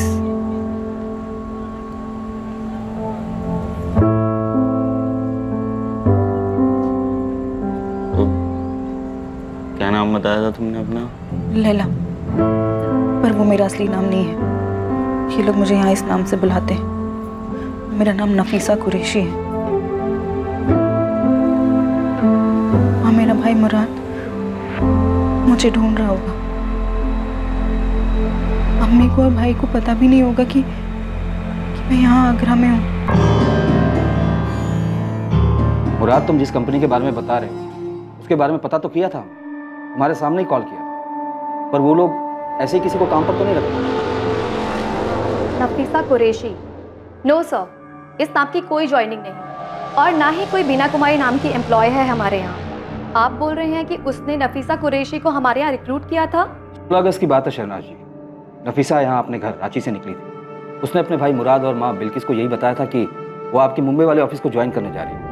नफीसा इस बीना कुमारी से ही मिली और उसने कहा था कि बीना के जरिए ही उसे रिसेप्शन का जॉब मिला। आई एम सॉरी सर, हमारे यहाँ रिक्रूटमेंट ऐसे नहीं होते हैं। उसके लिए अलग से HR डिपार्टमेंट है। शायद उस लड़की ने अपने घर वालों से झूठ बोला होगा। मुराद, हमने नफीसा को ढूंढने की बहुत कोशिश की, पर इतना तो कंफर्म है कि उसने KNT फार्मा ज्वाइन तो नहीं किया।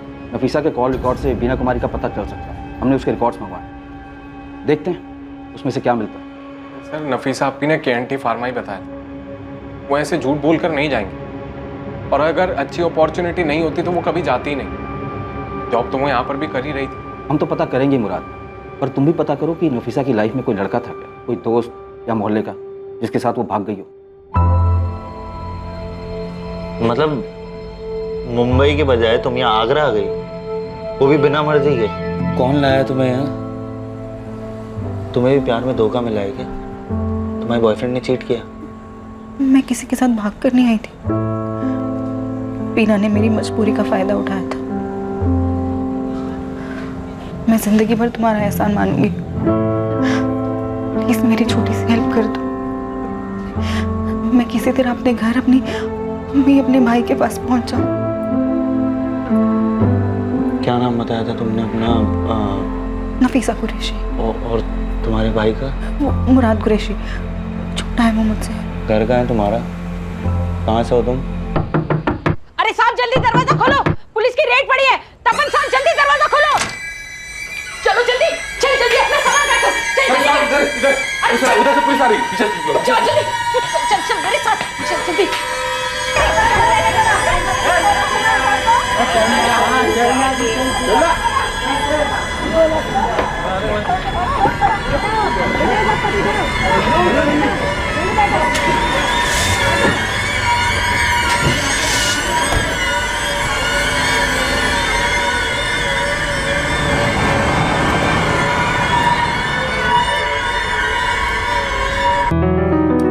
ये ले पराठा, और एक बनाओ या कुछ और खाएगा? बस। ये क्या है, ऐसे ही खा रहा है? आचार खा ले। अरे बस लिया है मैंने मम्मी, बस। चाय चढ़ाई है मैंने, पी के जाना। और सुन, खाना भी रेडी हो रहा है, टिफिन लेते जाना। बहुत दिनों के बाद तुझे ब्रेकफास्ट टेबल पे देखा है ना, लगता है पूरे महीने का ब्रेकफास्ट तुझे एक ही साथ खिला देगी।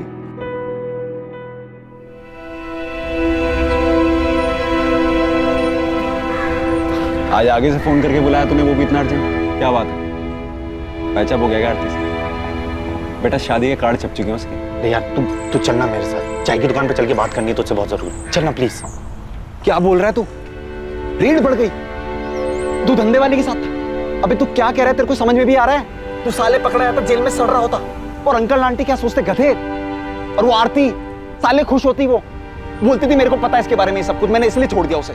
अरे आरती की फिक्र नहीं है कि वो क्या सोचती है, इस वक्त मुझे सिर्फ नफीसा की फिक्र है। नफीसा? अब नफीसा कौन है बे? इसने भी दिल तोड़ा गया तेरा? 1 हफ्ते पहले मिला उससे, जब रेड बढ़ी थी तब उसी के साथ था। वो धंधे वाली? अरे धंधे वाली मत बोल यार, जबरदस्ती रखा गया उसे। मैं उससे सब पूछ ही रहा था, वो मुझे सब बताती, इससे पहले रेड पड़ गई वहां। सिर्फ इतना पता पड़ पाया है कि उसका एक छोटा भाई है जिसका नाम मुराद है। तो अब तो अपने साले को ढूंढेगा। अबे साले, नफीसा कुरैशी नाम सुनते ही अंकल आंटी बेहोश हो जाएंगे, और जब होश में आएंगे ना, तू बताएगा वो क्या करती है, फिर बेहोश हो जाएंगे वो। अरे मेरे बाप, मुझे उससे शादी नहीं करनी है। मैं तुझे सिर्फ इतना बता रहा हूं कि पिछले 1 हफ्ते से मैं उसी के साथ था, उसे अपना दुख बताया जा रहा था और वो चुपचाप सुन रही थी, कुछ नहीं बोली। लेकिन जब बोली तो सिर्फ इतना बोली कि उसे जबरदस्ती रखा हुआ। इससे पहले मुझे वो कुछ और बताती, वहां रेड पड़ गई। भाई अच्छा हुआ रेड पड़ गई, नहीं तो तेरे दुखियारेपन की डोज डबल हो जाती। बैठ यहाँ। देख मैं खुश हूं कि तू आरती के चक्कर से बाहर निकल गया, लेकिन वापस से किसी नफीसा के चक्कर में अपनी लाइफ मत बर्बाद कर यार। अरे यार संजय, वो मुसीबत में है। तू सुनना, एक काम करना, तू वहां जा, जग्गू से मिल। जग्गू तुझे नीलिमा के अड्डे पे लेके जाएगा, उधर तुझे लैला के बारे में पूछना है। बोल कर भी नफीसा का नाम मत लेना प्लीज यार। मैं तो खिसक गया है क्या? मैं नहीं जाना वहां लैला लैला करने। अरे यार प्लीज यार संजय, वो मुसीबत में है यार, उसे हेल्प चाहिए यार, प्लीज यार। अबे तू मुसीबत में, तेरे को मदद चाहिए यार संजय यार। जा रहा हूं।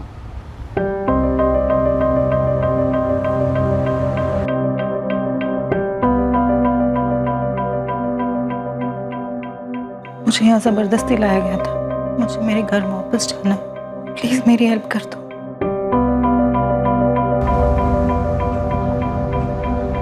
The number you have called is currently switched off. Please try again later.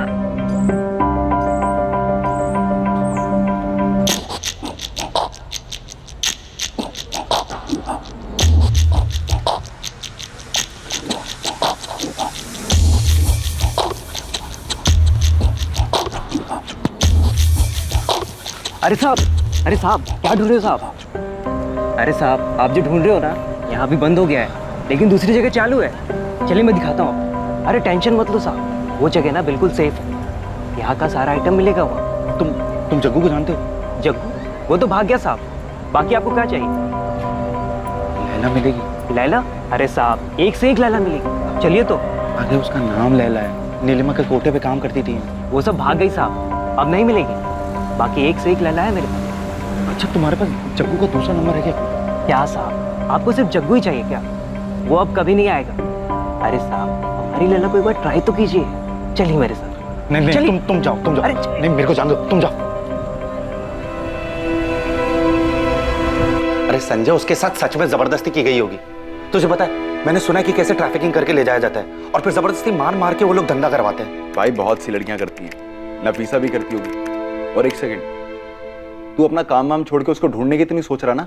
अरे संजय यार, मैं वहां पर सिर्फ अपना गुस्सा निकालने गया था और मैं बस किसी को रिजेक्ट करना चाहता था यार, ताकि अपना गुस्सा बाहर निकाल सकूं। तुझे पता है पिछले 1 हफ्ते से मैं सिर्फ बोलता रहा और वो मुझे सुनती रही, और ये आरती के सदमे से भी ना मैं उसी की वजह से बाहर आया हूं। अबे किससे मिलके आ रहा है? नफीसा से मिला है किसी साइकियाट्रिस्ट से? हाँ भाई तेरे को पता है पिछले 1 हफ्ते में पूरा बदल गया है। संजय यार वो तकलीफ में होगी यार, उसे ढूंढने में मेरी मदद करना। वो उस दलदल से बाहर निकलना चाहती है, अपने घर जाना चाहती है वो। नहीं यार छोड़ना, कहाँ लेके जा रहा है यार? मेरे को अरे तू चलना यार देख तो सही, फिर से शुरू हो गया, चलना। देख नीलिमा का कोठा ना वहां पर आगे जाकर है, लास्ट में। तू भी लास्ट टाइम सोच ले साले, किसी और को बचाने के चक्कर में हम लोग ना फंस जाएं। तू फालतू में यार। बचाने की बाद में सोचेंगे ना, तू चल तो पहले देख तो सही कि वो है कि नहीं। चल भाई। अरे चलना भाई। मैं क्या बोल रहा हूँ, रेड पड़ी थी तो वो लोग भाग गए थे ना यहाँ से। तो कैसे मिलेगी वो तेरे को? ओ भाई साहब, मिलेगी ना। भाई साहब जन्नत की सैर करो, चल जन्नत की वापस। सैर। अरे मजा आ जाएगा भाई साहब। नहीं नहीं यार, एक बार देख तो लीजिए। वो रहा नफीसा का कोटा, चलना। अरे भाई साहब आप जैसे अप टू डेट हो बिल्कुल वैसे ही मस्त। अरे भाई साहब इधर आ जाओ भाई साहब। चलना तू।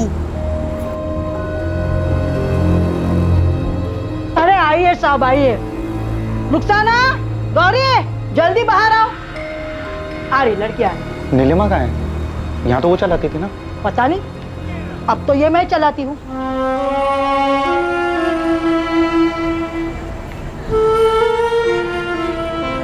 साहब पसंद कर लो इसमें से किसी को भी।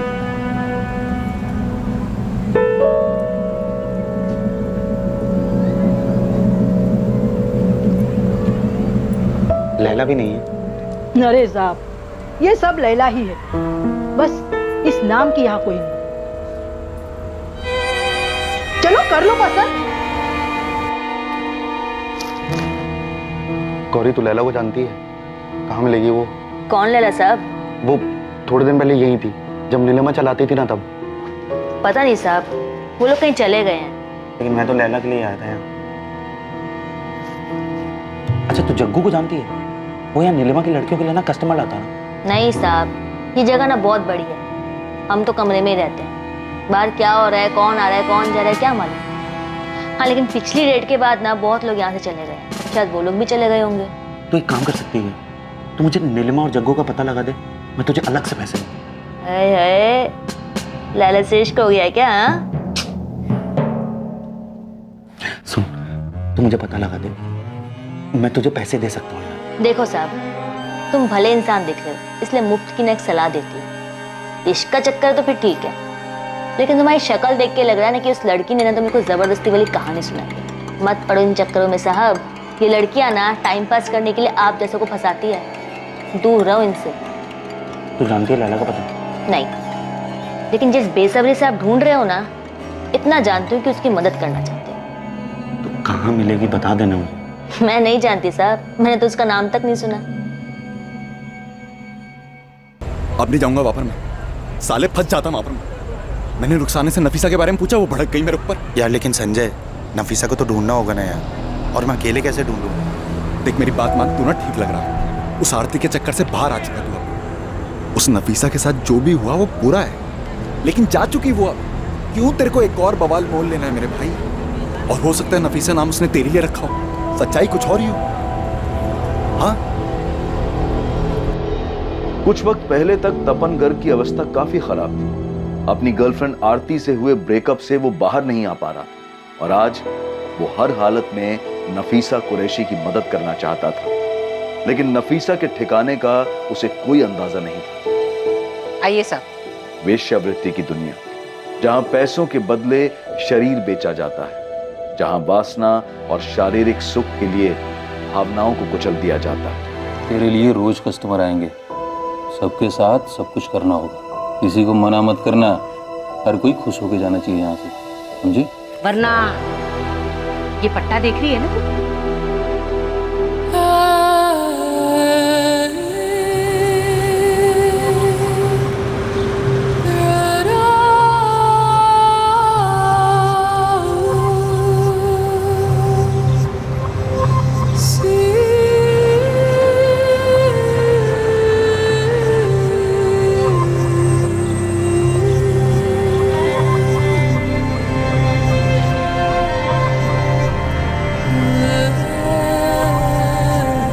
आराम से बैठ। जी।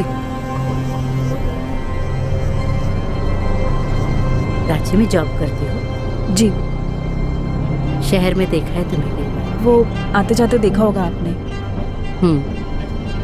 क्या जॉब करती हो? जी मैं रिसेप्शनिस्ट हूँ ब्यूटी पार्लर में। अच्छा।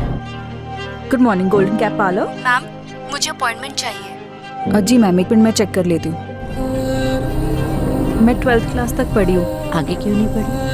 वो फैमिली प्रॉब्लम हो गई थी, अब्बू गुजर गए, छोटा भाई है, उसे आगे पढ़ना था, वो फाइनल ईयर में है अभी।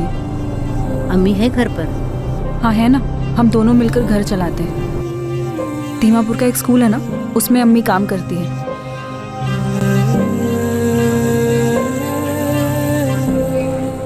अम्मी उठ जाओ, अम्मी चाय।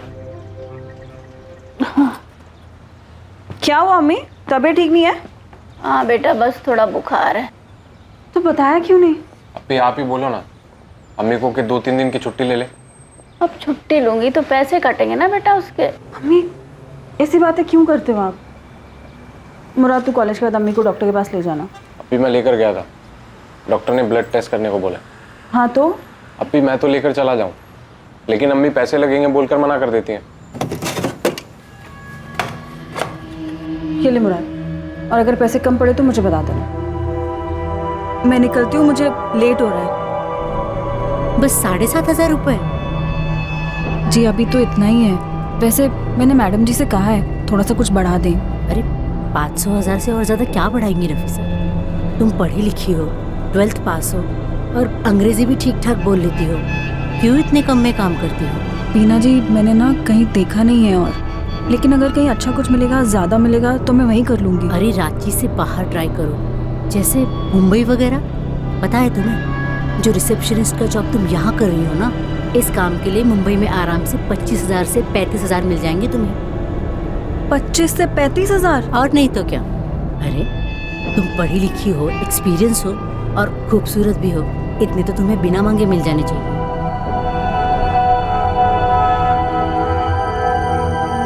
रिपोर्ट्स लेने के बाद डॉक्टर के पास भी गया था, बोला कि इलाज करवाओ और अम्मी को रेस्ट करने के लिए बोला। ठीक है। अभी मैं सोच रहा था कि कहीं जॉब कर लूं ताकि अम्मी काम छोड़ के आराम कर सके और इलाज भी आराम से हो जाए। नहीं नहीं मुराद, तू अपनी पढ़ाई देख। ट्रीटमेंट में पैसे लगते हैं अप्पी, आप अकेले नहीं कर पाओगी।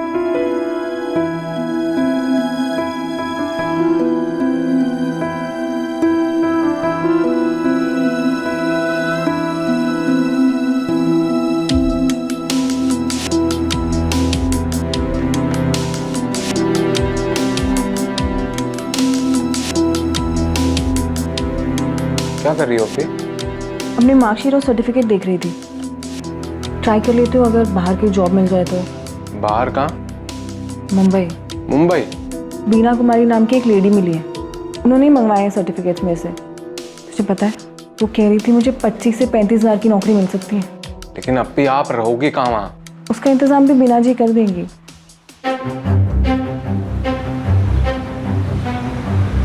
माफ कीजिएगा बीना जी, मैं थोड़ा सा लेट हो गई। कोई बात नहीं। ये लो, तुम्हारी जॉब पक्की हो गई है। मुंबई में फार्मा कंपनी है NKT फार्मा। सच्ची बीना जी? हाँ, बस 35,000 नहीं दिलवा सकता, 30,000 तक सैलरी दिलवा देगा। 30,000? और कोई इंटरव्यू भी नहीं होगा? अरे नहीं बाबा, तुम्हारी फोटो और मार्कशीट से वैसे भी तुम्हारा काम हो गया। मेरा भाई सुरेश अगले हफ्ते रांची से मुंबई के लिए निकल रहा है। हफ्ते भर का टाइम है, सोच लो, हो सके तो तुम भी उसी के साथ निकल जाना। वो तुम्हारे रहने खाने का सारा इंतजाम कर देगा मुंबई में। अगले हफ्ते? नफीसा के इतनी दूर जाकर काम करने की बात से न मुराद खुश था न उसकी अम्मी बिल्किस। लेकिन नफीसा घर की बड़ी बेटी थी जो काम करके घर चला रही थी। उसने अपनी अम्मी और भाई मुराद को मना लिया।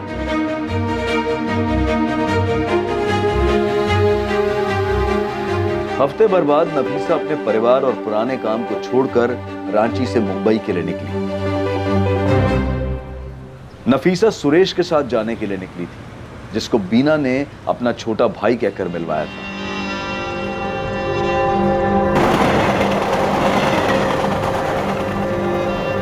नफीसा, लाओ अपना फ़ोन।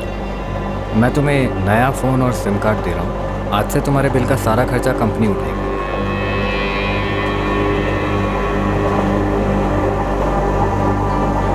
लो।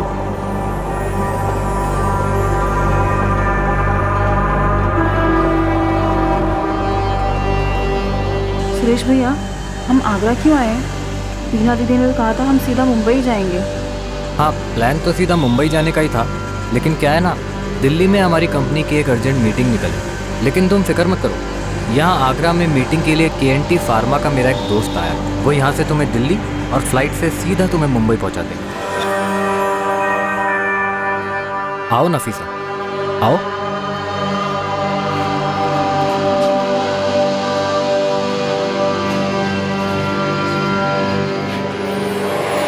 सलाम अलैकुम। वालेकुम अस्सलाम। जाओ नफीसा, अंदर जाके फ्रेश हो जाओ, लंबा सफर है, आगे भी तो जाना है, जाओ जाओ। सुरेश भैया, मुंबई किसके साथ जाना है? ये जगह नहीं, जग्गू कहते हैं इसे। ये लेके जाएंगे तुम्हें एयरपोर्ट। जाओ जाओ जाओ। बैग दी। अरे ठीक है, चलो शर्मा मत, चलो आराम कर लो, खाना मंगाते हैं, आ जाओ।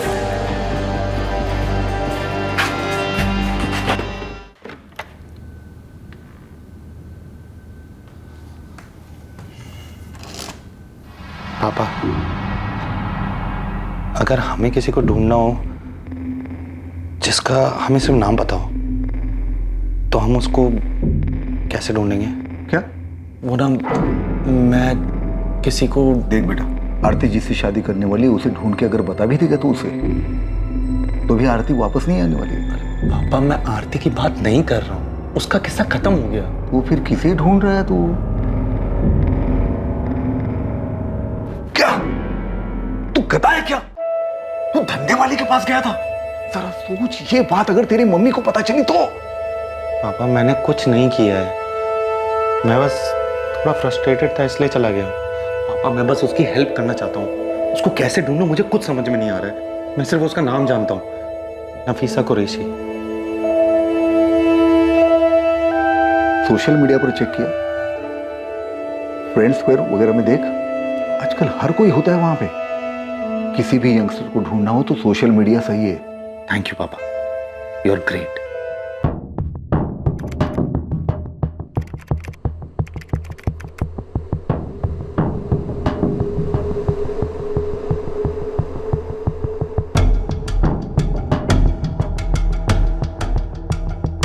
इतनी रात गए काम कर रहा है तू? Good night mummy. अरे मैं तो ऐसे ही पूछ रही थी तुझे। तपन गर्ग फ्रेंड स्क्वायर पर हर उस प्रोफाइल को चेक कर रहा था जो नफीसा कुरैशी के नाम से थी, इस उम्मीद में कि वो जिस नफीसा को ढूंढ रहा है उसका प्रोफाइल उसे मिल जाए। यार संजय, अब तक 68 प्रोफाइल चेक कर चुका हूँ और अभी भी बाकी है। मैंने तो उसके भाई मुराद कुरैशी को भी सर्च किया, उसके नाम की भी 38 प्रोफाइल्स हैं, लेकिन उसको कैसे ढूंढूं? उसको तो पहचानता भी नहीं हो यार। एक बात बता, ये फ्रेंड स्क्वायर पे तेरी वाली नफीसा मिल भी गई तो तू क्या कर लेगा? उसका स्टेटस अपडेट मिलेगा तेरे को कि मैंने एड्रेस चेंज कर लिया है, कोठा कहीं और है। अबे जबरदस्ती रखा गया ना उसे वहां पर, तो सेल फोन कहां से होगा उसके पास और वो सोशल मीडिया कहां से चलाएगी? सोचना। अरे ये तो मैंने सोचा ही नहीं था। सोचना भी मत बेटा, मिल भी गई ना तब भी कुछ नहीं कर पाओगे।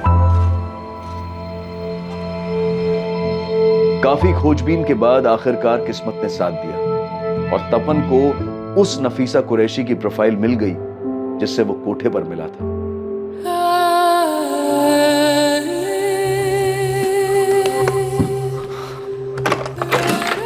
पापा, एक मिनट आओ ना, काम है।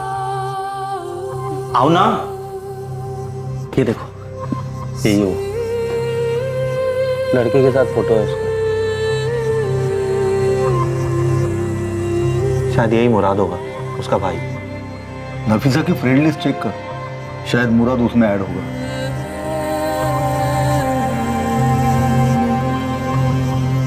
नफीसा की फ्रेंड लिस्ट में मुराद कुरैशी है।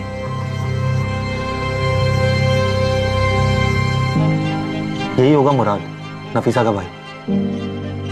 इसको मैसेज करना चाहिए। नफीसा को तो फंसाया गया है, मतलब मुराद को नहीं पता होगा। मैसेज तो करके देख, हो सकता है अपनी बहन को बचाने आ जाए।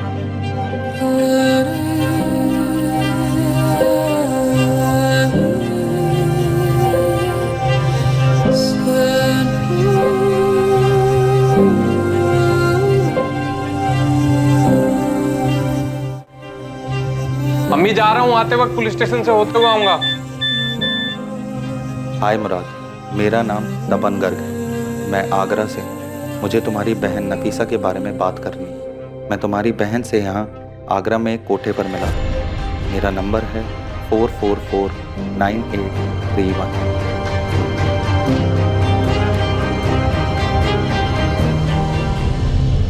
नफीसा के बारे में तपन की खोज ने आखिरकार नफीसा के भाई के सामने उसका सच ला दिया था कि नफीसा के साथ क्या हुआ था और वो इस समय कहां थी। लेकिन इससे पहले कि मुराद तपन को कॉल करके उससे बात करता, तपन को एक दूसरा कॉल आने वाला था जो बहुत महत्वपूर्ण था और इस पूरे मामले को पलटकर इसका रुख बदल देने वाला था।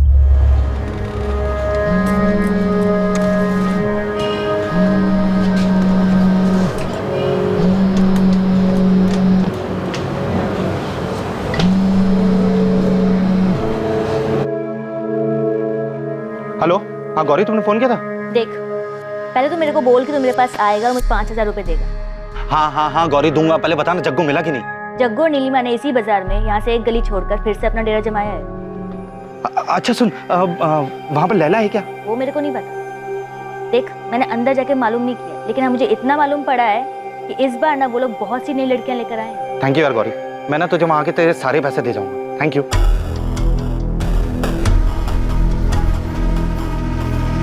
मुराद ने तुरंत तपन से बात की और आगरा के लिए निकल गया। आगरा में तपन ने मुराद को रिसीव किया और तपन मुराद को उस जगह ले गया जहां नफीसा थी, ताकि मुराद पहचान कर सके कि वो लड़की लैला मुराद की बहन नफीसा कुरैशी है।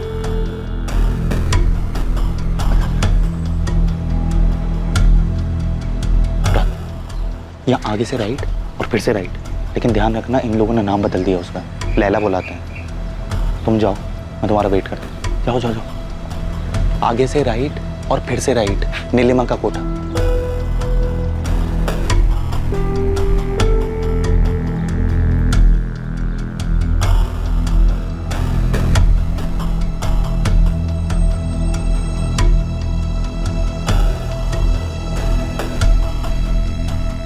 अरे आइए आइए साहब, आइए। अरे नेहा, काजल, सब जन आ जाओ बाहर।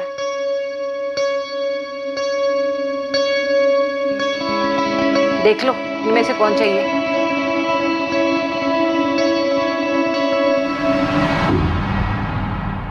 मैं लैला के लिए आया हूँ। लैला? पहले भी आए हो क्या? नाम कैसे जानते हो? वो मेरा एक दोस्त है, उसने बताया। कौन दोस्त? तपन नाम है उसका, तपनगर। अच्छा अच्छा, तपन। कहाँ है वो? उन्हें पता है हम वापस आए हैं? वो आए नहीं? आएगा, वो भी आएगा, लेकिन पहले मुझे लैला चाहिए। लैला का भाव अभी बढ़ गया है। 1 घंटे का 1000 लेगी और 2 घंटे के लिए ले जाओगे तो 1500 दे देना। चलेगा।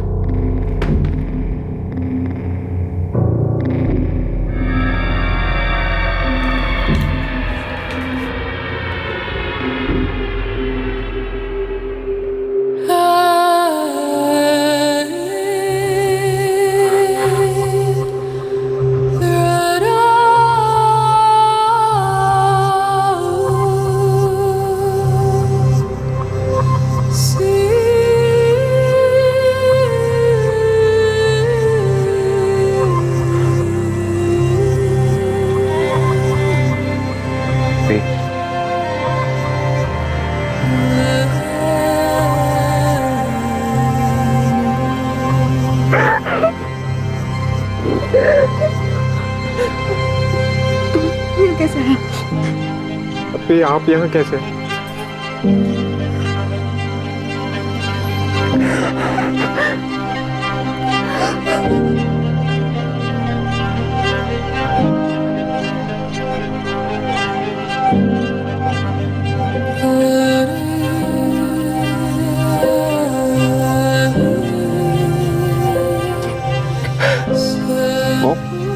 वो मेरी अपिन नफीसा ही है। मुराद रो मत। तू वीक नहीं पड़ सकता यार, हमें नफीसा को छुड़ाना है। तो हम पुलिस के पास चलते हैं ना? नहीं, पुलिस के पास नहीं जा सकते। मैं किसी ऐसे के पास जाना होगा जो पुलिस को बताए कि क्या करना है। हम कोई गलती नहीं कर सकते मुराद। ये जानने के बावजूद भी कि नफीसा वेश्यावृत्ति में फंसी है और अब वो कहाँ है। आइए सर। नफीसा को उस जगह से बाहर निकालना इतना आसान नहीं था। पुलिस को इन्वॉल्व करें पापा? नहीं, ये सारी चीजें पुलिस के नाक के नीचे ही तो होती रहती। पुलिस पर सीधे भरोसा करना ठीक नहीं। ये महिला आयोग का एड्रेस मैंने तुम्हें सेंड कर दिया है, उनकी हेल्प ले लेना। मैम, मैंने बीना कुमारी का बस नाम ही सुना। नफीसा अपी उनके बारे में जानती। मैम, बहुत मुश्किल से नफीसा के बारे में पता चला है और मुराद ने खुद कंफर्म किया है कि वो उसकी बहन है। मैं आपको फ्रेंड स्क्वायर पर नफीसा की फोटो और बाकी डिटेल्स भी दिखा सकता हूँ। तुमने रांची में पुलिस कंप्लेन किया था ना, वहाँ की कंप्लेन कॉपी है? नहीं मैम, लेकिन पुलिस को ये केस याद है, मैं फॉलो अप लेता रहता हूँ। रजनी, पुलिस स्टेशन फोन करके पूछो क्या प्रोग्रेस है। मैम, नफीसा को तुरंत रेस्क्यू करवा सकती हैं क्या? वो वहाँ 1 महीने से फंसी हुई है। यू डोंट वरी, हम लोग इमीडिएटली एक्शन लेंगे, लेकिन उसके लिए मुझे पहले पुलिस से बात करनी होगी, और आई थिंक किसी और ज्यूरिडिक्शन पुलिस के साथ।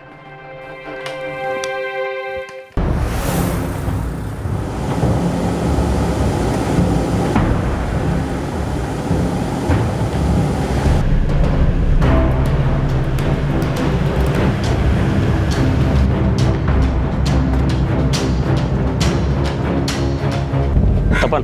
जी सर। तुम इस जगह और नीलिमा दोनों को अच्छी तरह से जानते हो, इसलिए सबसे आगे तुम जाओगे कस्टमर बनकर, और तुम्हारे पीछे देवेन और सुभाष ये भी पहुंचेंगे, और इसके ठीक 15 मिनट बाद हम लोग रेड करेंगे। सर मैं भी जाऊंगा।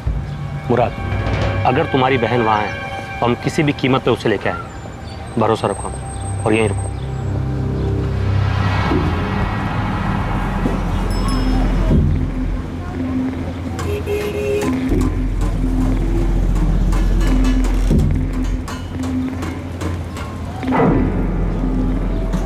तपन साहब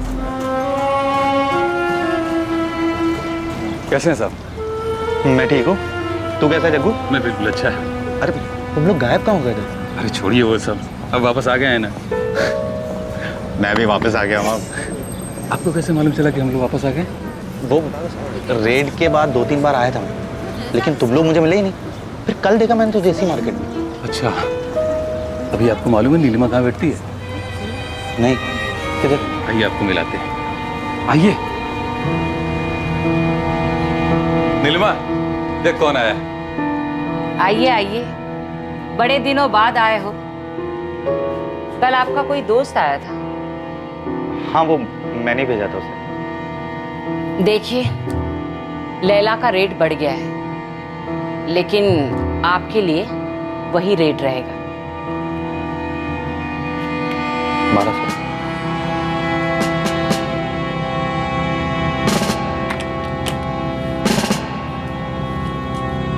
सब ठीक है नफीसा, पुलिस थोड़ी देर में यहाँ पे पहुंचने वाली है, और मुराद भी हमारे साथ है।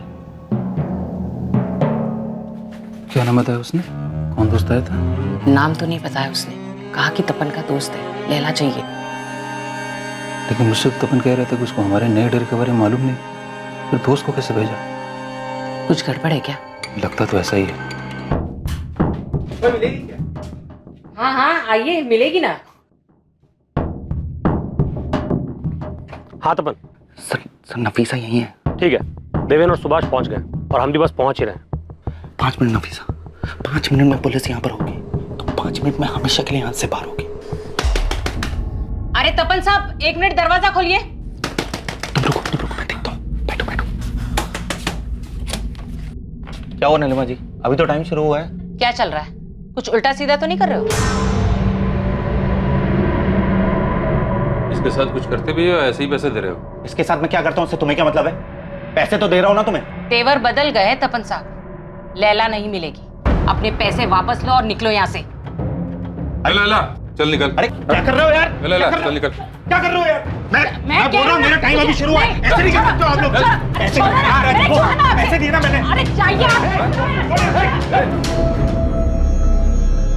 ये क्या हो रहा है साहब? रेड है नीलिमा, रेड। अब बाहर बुला सबको, चल। सर क्या कर रहे हो, क्या कर रहे हो? देखो थाने मैंने पैसे पहुंचा दिए हैं, आप पता कर लीजिए वहां पे ना। दादा बोलेगा ना, यही ठोक दूंगा। चल नफीसा चलो चलो। बाकी लड़कियां कहाँ हैं? और कहाँ छुपा के रखा उन्हें? इतनी है साहब, और सब मर्जी से है। ये नफीसा जिसे तू लैला बोलती है, ये अपनी मर्जी से यहाँ पे? हाँ, वो मर्जी से, पूछो इसे। मैं अपनी मर्जी से नहीं आई थी, मुझे सुरेश और बीना ने यहाँ जबरदस्ती भेजा था। बोल, कौन है बीना और सुरेश? मुझे नहीं मालूम कौन है वो लोग। जल्दी बोल, वरना तेरे सारी बातें यही तोड़ दूंगी। बीना को मैं नहीं जानती, और सुरेश तो दलाल है। 40,000 दिए मैंने इसके। पूरे 40,000 है, गिनना हो तो गिन लो। चलता हूँ। अरे छोड़ो ना। बोल, बोल सुरेश कहाँ? मुझे नहीं मालूम और मेरे पास उसका नंबर भी नहीं है। आप वो दूसरे वाले साहब से पूछे ना, उनसे पूछकर ही हमने ये फिर से चालू किया। लेकिन चलो सर, अरे साहब मेरी बात तो सुनिए। साहब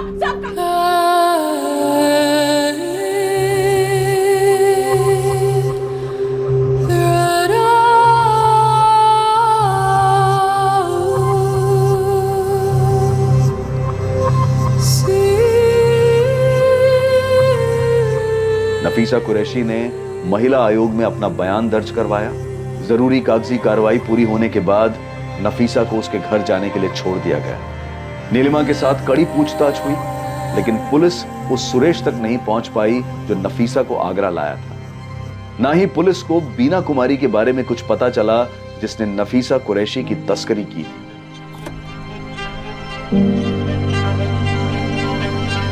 मुराद, ये कैब तुम्हें दिल्ली एयरपोर्ट तक छोड़ देगी। दोपहर में तुम दोनों की फ्लाइट है और शाम तक तुम दोनों रांची पहुंच जाओगे। थैंक यू तपन, आपने हमारे लिए जो कुछ भी किया हम उसे कभी भुला नहीं पाए। मुराद, अब ये सब सोचने की तुम्हें कोई जरूरत नहीं है। तुम दोनों अपने घर जाओ और एक बार इन्फॉर्म कर देना जब घर पहुंच जाओ तो। आओ।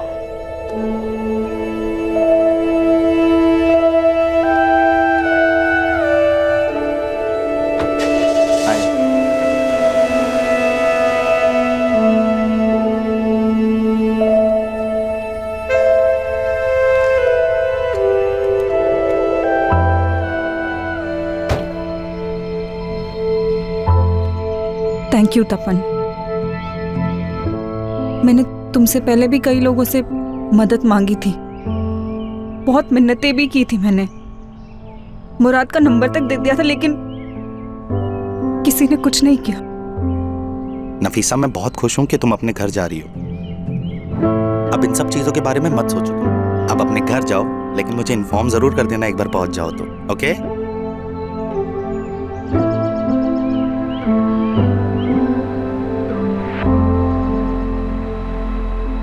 नफीसा उस नर्क की दुनिया से बाहर अपने घर वापस आ गई। तपन गर्ग भी अपनी पुरानी जिंदगी में वापस आ गया है। दर्द, उदासी और अशांति से भरी जिंदगी से बहुत दूर। तुझे तो बताना भूल गया मैं, नफीसा सही सलामत घर पहुंच गई है। हीरो निकला था। आरती ने छोड़ के गलती कर दी था। वैसे थोड़ा बहुत क्रेडिट तो तेरे को आरती को भी देना पड़ेगा। हाँ बिल्कुल, उसको देना चाहिए। अगर बीना, सुरेश, नीलिमा और जग्गू जैसे शैतान इंसानी रूप में हमारे इर्द गिर्द हैं जो लोगों की मासूमियत का फायदा उठाकर अपना पेट भरते हैं, तो इस दुनिया में अच्छे लोग भी हैं। ये जो अच्छे लोग हैं ये सामान्य व्यक्ति हैं, लेकिन आमतौर पर किसी को भी तकलीफ में देखकर तुरंत उसकी मदद के लिए खड़े हो जाते हैं। और देखा जाए तो दुनिया में बुरे लोगों से ज्यादा तपन जैसे भले लोग हैं। और ये सिर्फ मान्यता या कोई कहावत नहीं है, बल्कि सच्चाई है कि बुराई पर हमेशा अच्छाई की जीत होती है। मासूम लड़कियों को अच्छे काम और आमदनी के सपने दिखाकर बेवकूफ बनाकर शहर लाया जाता है और फिर उन्हें बेच दिया जाता है। और इस जाल में फंसने से बचने के लिए सतर्क रहना जरूरी है। अपनी इंसानियत और विनम्रता को इतना दृढ़ करें कि बुरी ताकतों का विनाश निश्चित हो। ऐसी बुराई जो ताकतवर लोगों के संरक्षण और उनकी सहायता से पनपती है, उसे सिर्फ एक आम इंसान की अच्छाई से ही कुचला जा सकता है। जबरन गुलामी के कई केसेस में हमने देखा है कि एक सामान्य व्यक्ति की अच्छाई और उसके दृढ़ इरादों ने ही गुलामी में फंसे हुए लोगों को बचाया है। अब मैं अनूप सोनी आपसे विदा लेता हूं, फिर मुलाकात होगी। और देखते रहें क्राइम पेट्रोल सतर्क, सोमवार से शुक्रवार रात 11 बजे। और याद रखें, क्राइम और आपके बीच में सिर्फ इतना फर्क है कि आप कितने सतर्क हैं। सतर्क रहें, सुरक्षित रहें। जय हिंद। इस तरह के और भी एपिसोड देखने के लिए हमारे चैनल को सब्सक्राइब करें और बेल आइकन दबाना ना भूलें।